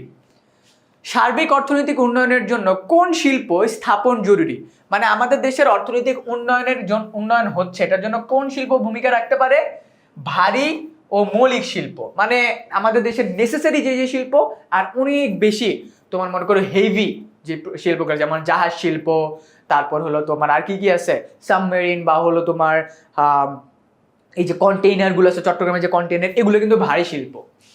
এরপরে উন্নত দেশগুলোর অর্থনীতির প্রকৃতি কিরূপ, উন্নত দেশগুলোর অর্থনীতি কিরূপ হয়, শিল্প নির্ভর, তারা অনেক বেশি ইন্ডাস্ট্রি বানায়, তুমি যদি ইউএস, ইউকে, ফ্রান্স এই কান্ট্রিগুলোকে দেখো, তারা অনেক বেশি ইন্ডাস্ট্রি গ্রো করতেছে। অনুন্নত দেশের জাতীয় উৎপাদনের একক বৃহত্তম খাত কি, একটা অনুন্নত দেশ, ওই দেশ একটা যদি খাতের উপর ডিপেন্ড করে থাকে, আমাদের দেশে প্রায় 19টা খাতের মধ্যে কাজ করে, কিন্তু একটা অনুন্নত দেশ শুধুমাত্র কৃষির উপরে কাজ করে, একটা অনুন্নত দেশ। তুমি দেখবা এই যে আফ্রিকা অনুন্নত একটা কান্ট্রি, ঠিক আছে, ওই যে তোমার অ্যামাজনের সাইডটা, ওই যেখানে এখন আদিবাসীরা থাকে, ওই জায়গার ম্যাক্সিমাম মানুষ এখনো কৃষি কাজ করে। একটা দেশের অর্থনৈতিক অবস্থা সম্পর্কে জানার জন্য সে দেশের কি কি জিনিস জানতে হবে, মোট জাতীয় উৎপাদন সম্পর্কে ডেফিনেটলি, বিনিয়োগ, মোট ব্যয় এবং মূলধন সম্পর্কে জানা দরকার ডেফিনেটলি, মাথাপিছু আয় সম্পর্কে জানা দরকার, ইয়েস। তিনটে সম্পর্কে জানলে আমরা ওই দেশের ওভারঅল স্ট্রাকচার সম্পর্কে জেনে যাব। 2010 সালে কোনো একটি দেশের মোট জাতীয় আয় ছিল 9,600 কোটি মার্কিন ডলার এবং জনসংখ্যা এত, তাহলে আমাদের মাথাপিছু আয় হবে কত, সেম 9,600কে আমরা ভাগ করব 16 দিয়ে, অ্যান্সার হবে 600 মার্কিন ডলার। কত হবে, 600 মার্কিন ডলার হয়েছে। 2010 সালে একটা দেশের, এই দেখছো সেম কি বলছে, ওই কোশ্চেনটাই এই দেশের দ্বারা, এটার দ্বারা আমরা কি প্রকাশ পাই, তাদের জীবনযাত্রার মান, সঞ্চয়ের হার, শিক্ষার হার, শুধুমাত্র তাদের জীবনযাত্রার হার আমরা জানতে পারি, যেহেতু মাথাপিছু আয়, তার মানে তারা কিভাবে জীবনযাপন করে, মাথাপিছু আয়ের মাধ্যমে আমরা এইটা জানতে পারি। সো ইয়াপ ভাইয়া, তোমাদেরকে যে দুইটা চ্যাপ্টার পড়াইলাম, এই দুইটা চ্যাপ্টার থেকে কিন্তু তোমাদের একটু কনফিউজিং এমসিকিউ আসবে, বাট আমি যেইভাবে করে তোমাদেরকে পড়ালাম, যে যে জিনিস বলছি, আশা করি তোমরা নোট করে নিছো, যদি না করে এই ভিডিওটা আবার রিভাইন্ড করে দেখে দেন নোট করে নিবা, ওকে। অ্যান্ড ডেফিনেটলি এক্সাম দিয়ে এসে জানাবা কেমন হচ্ছে, আর এফআরএল ক্লাসটা ভালোভাবে দেখবা। অ্যান্ড এই চ্যাপ্টার কুমকুম আপু পড়াবে। আপু চলে আসি। ওকে, থ্যাংক ইউ কাইফ ভাইয়া, thank you so much. Tata. Well, আমরা আসলে কি করলাম বলো তো, আমরা যেহেতু চ্যালেঞ্জ দিয়েছিলাম যে এমসিকিউতে তোমার 30-এ 30 আমরা সিকিউর করবই, আর তোমার যত টেনশন আছে, তোমার যত স্ট্রেস আছে বাংলাদেশ ও বিশ্ব পরিচয়ের এমসিকিউ নিয়ে, সেটা দূর করে দেওয়ার জন্য আমরা একদম ম্যাসিভ একটা প্রিপারেশন নিয়ে এসেছি। তারই কি বলবো অংশ হিসেবে আজকে আমাদের শেষ যেই চ্যাপ্টার, সেটা হচ্ছে অধ্যায় 13, বাংলাদেশের পরিবার কাঠামো ও সামাজিকীকরণ, right? If I am not রং।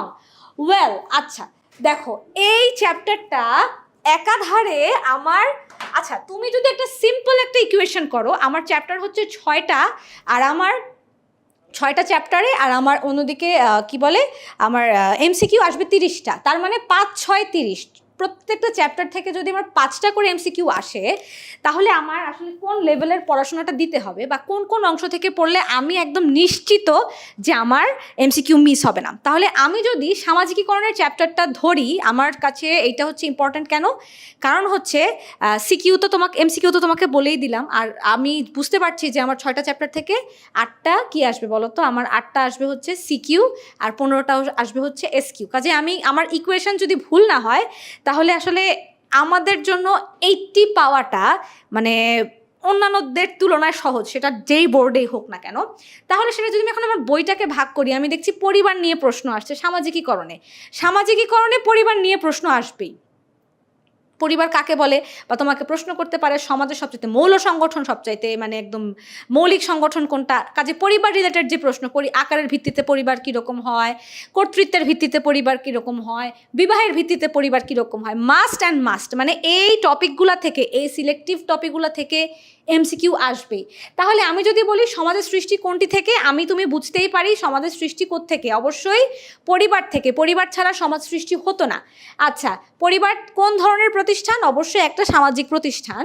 সমাজ কাঠামোর মৌল সংগঠন, একেই বলছি যে পরিবার গোষ্ঠী জীবনের প্রথম ধাপ। পরিবার আকারের ভিত্তিতে পরিবার কয় ধরনের? 3 ধরনের। আমি এই মাত্র বললাম, দেখো ওটা ঢাকা বোর্ড 2020-এ এসছে। এবং আরেকটু যদি আমি একটু বইয়ে চলে যাই, তোমরা জানো যে আমি আসলে কি বলছি বলো তো, আমি বইটা শুরু করি, একদম চলে যাই বইতে, আমার অধ্যায় 13-তে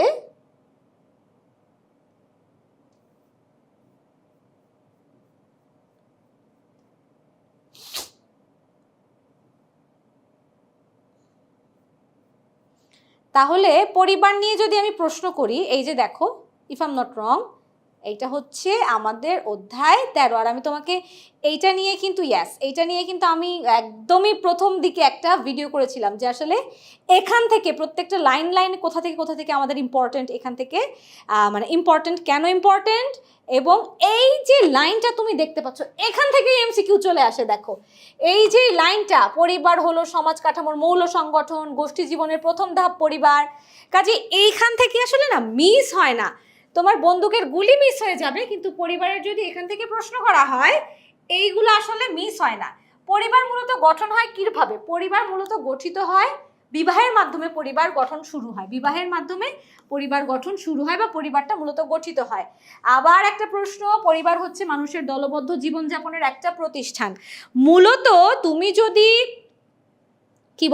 তুমি যদি সাধারণভাবে বিচার করে দেখো, যে আসলে আপু ঠিক বলেছে তো, যে আসলে আমি যদি এমসিকিউর কথা চিন্তা করি, তাহলে অধ্যায় 13 থেকে পরিবার থেকে আমার 5টা, মানে আমি তো বললাম যে 5, 6, 30, 6টা চ্যাপ্টার থেকে 5টা করে প্রশ্ন আসবে। পরিবার থেকে অবশ্যই 2টা প্রশ্ন আসবে, 2 থেকে 3টা। একটা হচ্ছে এই যে দেখিয়ে দিলাম এই অংশগুলা। আবার একটু চলে গেল আকারের ভিত্তিতে পরিবার। আচ্ছা, এখন আসো এই অংশটাতেই আমি যাচ্ছিলাম, এই অংশটা একটু কভার করে আসি। তারপরে হচ্ছে পরিবারের প্রকারভেদ। আর কি, আমরা যে কয়টা প্রকারভেদ পাবো, প্রত্যেকটা প্রকারভেদকে আমরা খুবই সিরিয়াসলি রিভাইজ করে যাব, খুবই সিরিয়াসলি। একটা হচ্ছে স্বামী স্ত্রীর সংখ্যার ভিত্তিতে পরিবার হচ্ছে আমার 3 ধরনের। তাহলে স্বামী স্ত্রীর সংখ্যার ভিত্তিতে পরিবার 3 ধরনের। কিভাবে মনে রাখবা? স্বামী স্ত্রীর সংখ্যার ভিত্তিতে 3 প্রকার: স্বামী, স্ত্রী, সন্তান। হ্যাঁ, যদিও এটা মনে রাখার টেকনিক, কিন্তু ভিত্তিতে কয় ধরনের পরিবার হয় সেটা আমি দেখছি। তাহলে স্বামী স্ত্রীর সংখ্যার ভিত্তিতে পরিবার 3 প্রকার, ফাইন। তারপরে হচ্ছে গিয়ে আমি আসি কর্তৃত্বের ভিত্তিতে। আচ্ছা, তারপরে আসে হচ্ছে কর্তৃত্বের ভিত্তিতে। কিসের ভিত্তিতে? কর্তৃত্বের ভিত্তিতে। কর্তৃত্বের ভিত্তিতে পরিবার হচ্ছে 2 ধরনের। কর্তৃত্বের ভিত্তিতে পরিবার হচ্ছে 2 ধরনের। তারপরে আমি আসব হচ্ছে গিয়ে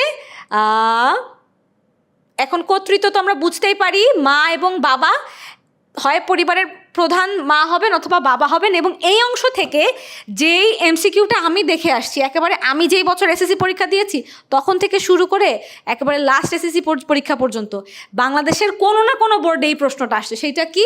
সেটা হচ্ছে বাংলাদেশের ক্ষুদ্র জাতিসত্তা খাসি এবং গারোদের পরিবার মাতৃতান্ত্রিক। এইটা আসছেই আসছে, ঠিক আছে? এই প্রশ্নটা না, যে মাতৃতান্ত্রিক পরিবার, আসলে বাংলাদেশে যদি তোমাকে বলে যে বাংলাদেশেও মাতৃতান্ত্রিক পরিবার রয়েছে, সেটা কোথায়? বাংলাদেশের মাতৃতান্ত্রিক পরিবারটা আমরা দেখতে পাই হচ্ছে গিয়ে আমাদের ক্ষুদ্র জাতিসত্তার খাসিয়া এবং গারোদের মাঝে, মানে আসে। তারপরে আসে আকারের ভিত্তিতে পরিবার। সেটাও হচ্ছে আকারের ভিত্তিতে পরিবার কয় ধরনের হয়ে থাকে? 3 প্রকার হয়ে থাকে। আকার নিজেও হচ্ছে 3টা শব্দ দিয়ে, তাহলে আকার আর 3 এভাবে মনে রাখি। মানে আমি আমার মনে রাখার টেকনিকগুলো তোমাদেরকে বললাম যে আকার কিভাবে আসে, 3 ধরনের ভিত্তিতে। কর্তৃত্ব তো বুঝি, হয় বাবা মানে কর্তৃত্ব করবেন অথবা মা কর্তৃত্ব করবেন। তাহলে কর্তৃত্বের ভিত্তিতে 3 প্রকার চলে গেল। তারপরে আসি বংশমর্যাদার ভিত্তিতে। বংশমর্যাদা এবং সম্পত্তির উত্তরাধিকার বুঝাই যাইতেছে, একে বলছে সম্পদ, আবার বলছে বংশমর্যাদা। 2টা টার্ম এখানে রিলেটেড। এই 2টা টার্মের জন্য পরিবার 2 ধরনের, এই 2টা টার্মের জন্য পরিবার 2 ধরনের, ফাইন। তারপরে চলে যাই, তারপরে হচ্ছে যেহেতু আচ্ছা, তারপরে বিবাহোত্তর স্বামী স্ত্রীর বসবাসের ভিত্তিতে। বিবাহোত্তর স্বামী স্ত্রীর মানে 5টা ভাগ আমরা দেখতে পাচ্ছি, মানে অনেকগুলো কি বলে ভাগ, বিবাহ 5টা না, আরও বেশি আছে। বিবাহোত্তর স্বামী স্ত্রীর বসবাসের ভিত্তিতে পরিবার হচ্ছে 3 ধরনের। আচ্ছা, চলে গেল। তারপরে আমরা আসব হচ্ছে পাত্রপাত্রী নির্বাচনের ভিত্তিতে। এই যে পাত্রপাত্রী নির্বাচনের ভিত্তিতে, এইখানে অন্তর্গোত্র বহির্গোত্র, কারণ আমরা জেনে এসেছি মুসলিম সমাজে পাত্রপাত্রী নির্বাচনের ক্ষেত্রে কোনো ধরনের বিভাজন নাই, যেটা হিন্দু ধর্মে রয়েছে। তাহলে পাত্র এবং পাত্রী, যেহেতু 2টো টার্ম এখানে, পাত্র এবং পাত্রী, তার মানে এখানে 2 ধরনের গোত্রভিত্তি বিবাহ হচ্ছে প্রচলন 2 প্রকার, ঠিক আছে? এরকম করে আসলে আমি মনে রাখতাম, ফাইন। আমার মনে রাখার টেকনিকগুলো তোমাদেরকে জানিয়ে দিলাম, এবং কোন কোন জায়গা থেকে, মানে আমার টেক্সটের কোন কোন অংশ থেকে এমসিকিউ আসতে পারে সেটাও আমি তোমাদেরকে দেখিয়ে দিলাম। তার কাজে এখন আসলে স্ট্রেস বা টেনশনের কোনো কিছুই আমি আর দেখতে পাচ্ছি না, সরি। তারপরে যেটা বলছিলাম, আকারের ভিত্তিতে 3 প্রকার। আকার, স্বরে আ, কয়কার কা, বয়শূন্য র, আকার। আকার নিজে হচ্ছে 3টা বর্ণ দিয়ে গঠিত, তার মানে এখানে 3 ধরনের কি রয়েছে? 3 ধরনের পরিবার রয়ে থাকে। দাদা দাদি নাতি, এই 3 প্রজন্ম, তাদের স্ত্রী ভাই সন্তানাদি নিয়ে বর্ধিত পরিবার। রহিম ও তার স্ত্রী সন্তান বাবা মা ও দাদা দাদি সহ একসাথে বসবাস করেন, তার পরিবারের রূপ হলো বর্ধিত পরিবার। অনুপরিবারে 2টো পুরুষ থাকে। শহরে চাকরিজীবীদের মধ্যে কোন ধরনের পরিবার বেশি প্রচলন দেখা যায়? নয়াবাস পরিবার, ঠিক আছে? এই প্রশ্নের উত্তরগুলো যখন আমরা দিব, একটু ঠান্ডা মাথায় চিন্তা করে, হুট করে মনে হতে পারে আচ্ছা উত্তর তো ক, তারপর দেখা যাচ্ছে যে না, উত্তর হচ্ছে আসলে, মানে এইটার পার্সপেক্টিভে বলছি না, আমি ইন জেনারেল বলছি। যখন নাকি তোমাকে পরিবার নিয়ে প্রশ্ন করে, হুট করে উত্তর দিবা না, ঠান্ডা মাথায় বুঝে তারপরে উত্তর দিবা। কিছু কিছু প্রশ্নের উত্তর হুটহাট দিয়ে দেওয়া যায়। হুটহাট মানে হচ্ছে আরে প্রশ্ন দেখি উত্তর সিলেক্ট করা যায়, কিন্তু কিছু কিছু প্রশ্ন একটু সিচুয়েশনাল হয় এবং সেগুলোকে তোমাকে ঠান্ডা মাথায় হ্যান্ডেল করতে হয়, ঠিক আছে? তারপরে কোন ধরনের পরিবার বৃদ্ধি পাওয়ায় বৃদ্ধ পিতামাতার মধ্যে নিরাপত্তার অভাব দেখা যায়। এটা কিন্তু আমরা বুঝতে পারছি, সেটা হচ্ছে কি একক পরিবার বৃদ্ধি পাওয়ার কারণে কি হচ্ছে, স্বাভাবিকভাবে পিতামাতার মধ্যে এক ধরনের ইনসিকিউরিটি হয় যে আচ্ছা আমাকে বোধহয় রেখে চলে যাবে, বা আমাকে বোধহয় অন্য কোথাও দিয়ে দিবে, আমি আমার ফ্যামিলির কাছ থেকে দূরে সরে যাবো, এই ধরনের একটা ইনসিকিউরিটি তৈরি হয়। মাতৃতান্ত্রিক পরিবার আমি বলেছিলাম, এবং আমি তোমাদেরকে আবারও বলছি যে বাংলাদেশে আমার রিসার্চ বা আমার স্টাডি যেটা বলে সেটা হচ্ছে আমি যখন এসএসসি এক্সাম দিয়েছি তখন থেকে শুরু করে টিল দ্য ডেট কোনো এসএসসি বোর্ড মানে বাদ নাই এই প্রশ্নটা যে এসছে, সেটা হচ্ছে খাসিয়া। আচ্ছা, অনুলোম বিবাহ ভিত্তিক পরিবার কোন পরিবারের অন্তর্ভুক্ত? বহির্গোত্র। অনুলোম বহির্গোত্রতে আসে হয়।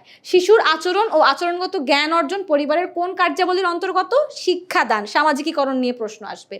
অনুলোম বিবাহ বৃত্তি, যে অপেক্ষাকৃত নিচু গোত্রে সে বিবাহ করেছে সেটা হচ্ছে তাহলে কি হচ্ছে? অনুলোম বিবাহ হচ্ছে আর কি। আচ্ছা, তারপরে হচ্ছে কি মানুষের আচরণের পারস্পরিক প্রভাবের প্রতিক্রিয়াকে কি বলে? এই যে প্রশ্নটা, এইটা একাধারে আমার কি কি আসে বলতো? আমার সিকিউর যে ক নম্বরটা জ্ঞানমূলকেও আসে, অনুধাবনমূলকে আসে। অনুধাবনমূলকে আসলে স্বাভাবিকভাবে তোমাকে একটু বড় করে লিখতে হবে। আর তারপরে হচ্ছে গিয়ে কি, এটা হচ্ছে একটা খুবই ইম্পর্টেন্ট একটা এমসিকিউ। সামাজিকীকরণের মুখ্য ভূমিকা পালন করে পরিবার, এটা আমরা জানি। কারণ হচ্ছে কি বলতো? কারণ হচ্ছে একটা শিশু সে তার শুরুটাই হচ্ছে কি কার মাধ্যমে? সে পরিবারে জন্মগ্রহণ করে এবং তার শুরুটাই হয় হচ্ছে পরিবারের মাধ্যমে। উভয় অঞ্চলে, শহর ও গ্রাম উভয় সমাজের সামাজিকীকরণের সাদৃশ্যপূর্ণ উপাদান হচ্ছে পরিবার। সমাজ কাঠামোয় পরিবর্তন আছে, চেঞ্জেস আছে। ঢাকায় একরকম, গ্রামে একরকম। খাদ্যাভ্যাসের একরকম, শহরে একরকম, গ্রামে একরকম। প্রথা প্রতিষ্ঠান ঢাকায় একরকম, শহরে মানে গ্রামে একরকম, কিন্তু পরিবার সব জায়গায় একই রকম। Common factor. পরিবার ভেঙে যাওয়ার কারণ হলো, বাংলাদেশে পরিবার ভেঙে যাওয়ার কারণ হলো দারিদ্র্য, জনসংখ্যা বৃদ্ধি, শিল্পায়ন, নগরায়ন, কর্ম বহুমুখিতা ও কি শিক্ষার হার বৃদ্ধি। নিচের কোনটা সঠিক? সবগুলোই সঠিক। আমি একটু চিন্তা ভাবনা করে আনসারটা করব। শিশুর ব্যক্তিত্বের সুষ্ঠু বিকাশের জন্য প্রয়োজন মা বাবার সাথে সুসম্পর্ক, খেলা সাথীদের সাথে সুসম্পর্ক, সব। তোমার ব্যক্তিত্ব বিকাশে সব ধরনের সম্পর্কই ইম্পর্টেন্ট। আচ্ছা, তারপরে যে কি বলেছে যে তারা নতুন করে বসবাস শুরু করছে, মানে নতুন নিউ ম্যারেড কাপল যারা, তারা কি করছে? নতুন সংসার গোছাতে তারা বসবাস করছে। তাদেরকে আমরা কি বলছি? নয়াবাস পরিবার, যেখানে হাজবেন্ড এন্ড ওয়াইফ, নতুন নববিবাহিত দম্পতি বিবাহের পর পরিবারের মানে তারা নিজেদের একটা পরিবার তৈরি করে। তখন সেখানে সংসারে কি সন্তান এখনো আসে না, নতুন বিয়ের মানে পরে তাদের যে পরিবারটা শুরু করে সেটাকে বলছে নয়াবাস পরিবার। ওকে, এখানে কি বলছে? কেন আসলে তারা নয়াবাসের প্রতি ইন্টারেস্টেড হলো? এখানে আর্থিক অসচ্ছলতার কোনো চিহ্ন নাই, কিন্তু এখানে কি রয়েছে? নিজেদের কর্তৃত্বে থাকা অভিপ্রায় এবং পেশার বহুমুখিকতা। আচ্ছা, টোডাল উপজাতিদের বাস কোথায়? খুবই ইম্পর্টেন্ট একটা প্রশ্ন, দক্ষিণ ভারতে এটা আসে, এক্সামে আসে। আচ্ছা, তোমার 3 জন মা আছেন, তোমাদের পরিবারটি হলো, তোমার 3 জন মা আছেন, তোমাদের পরিবারটি হলো কি বলতো? তোমার বহুপত্নিক পরিবার। তোমাদের পরিবারটি হলো কি বলতো? বহুপত্নিক পরিবার। ঠিক আছে, তোমার পরিবারটি হলো কি? বহুপত্নিক পরিবার। ঠিক আছে, তোমার পরিবারটা হলো বহুপত্নিক পরিবার। আচ্ছা, তারপরে হচ্ছে কি ঘর জামাই কোন ধরনের পরিবারের সাথে সম্পর্কিত? খুবই টেকনিক্যাল একটা প্রশ্ন। তার মানে মাতৃবাস, যেই মেয়েরা বা যেই ছেলে বিয়ের পর হচ্ছে কি মানে মেয়ের বাবা মার সাথে বসবাস শুরু করে তাকে বলা হচ্ছে মাতৃবাস পরিবার। আচ্ছা, বিবাহিত দম্পতি বা স্বামী স্ত্রী কারোর পিতার বাড়িতে বাস না করে পৃথক বাড়িতে বসবাস করলে কি বলা হয়? তাকে নয়াবাস, মানে কারোর বাসায় সে বসবাস করছে না, নিজে তার মতো করে পরিবার গঠন করছে। শহরের তুলনায় গ্রামে কোনটি বেশি দেখা যায়? প্রতিবেশীদের সাথে সম্পর্ক, তারা প্রতিবেশীদের সাথে খুবই আন্তরিক থাকে। শিশুর নৈতিক শিক্ষার পেছনে কার ভূমিকা সবচেয়ে বেশি? অবশ্যই পিতামাতার। কারণ শিশু পিতামাতার কাছ থেকেই শেখে, পিতামাতার কাছ থেকেই সত্য বলা শেখে, পিতামাতার কাছ থেকেই বড়দের প্রতি শ্রদ্ধাশীল, ছোটদের প্রতি সহানুভূতিশীলতা শেখে। ঠিক আছে।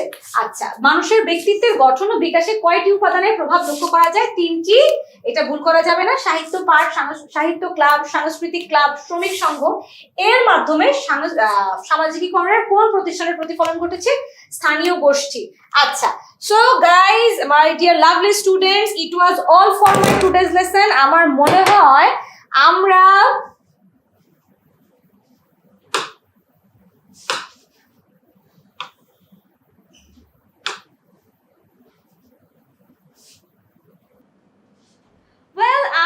মূলত যেটা বলছিলাম যে এইটা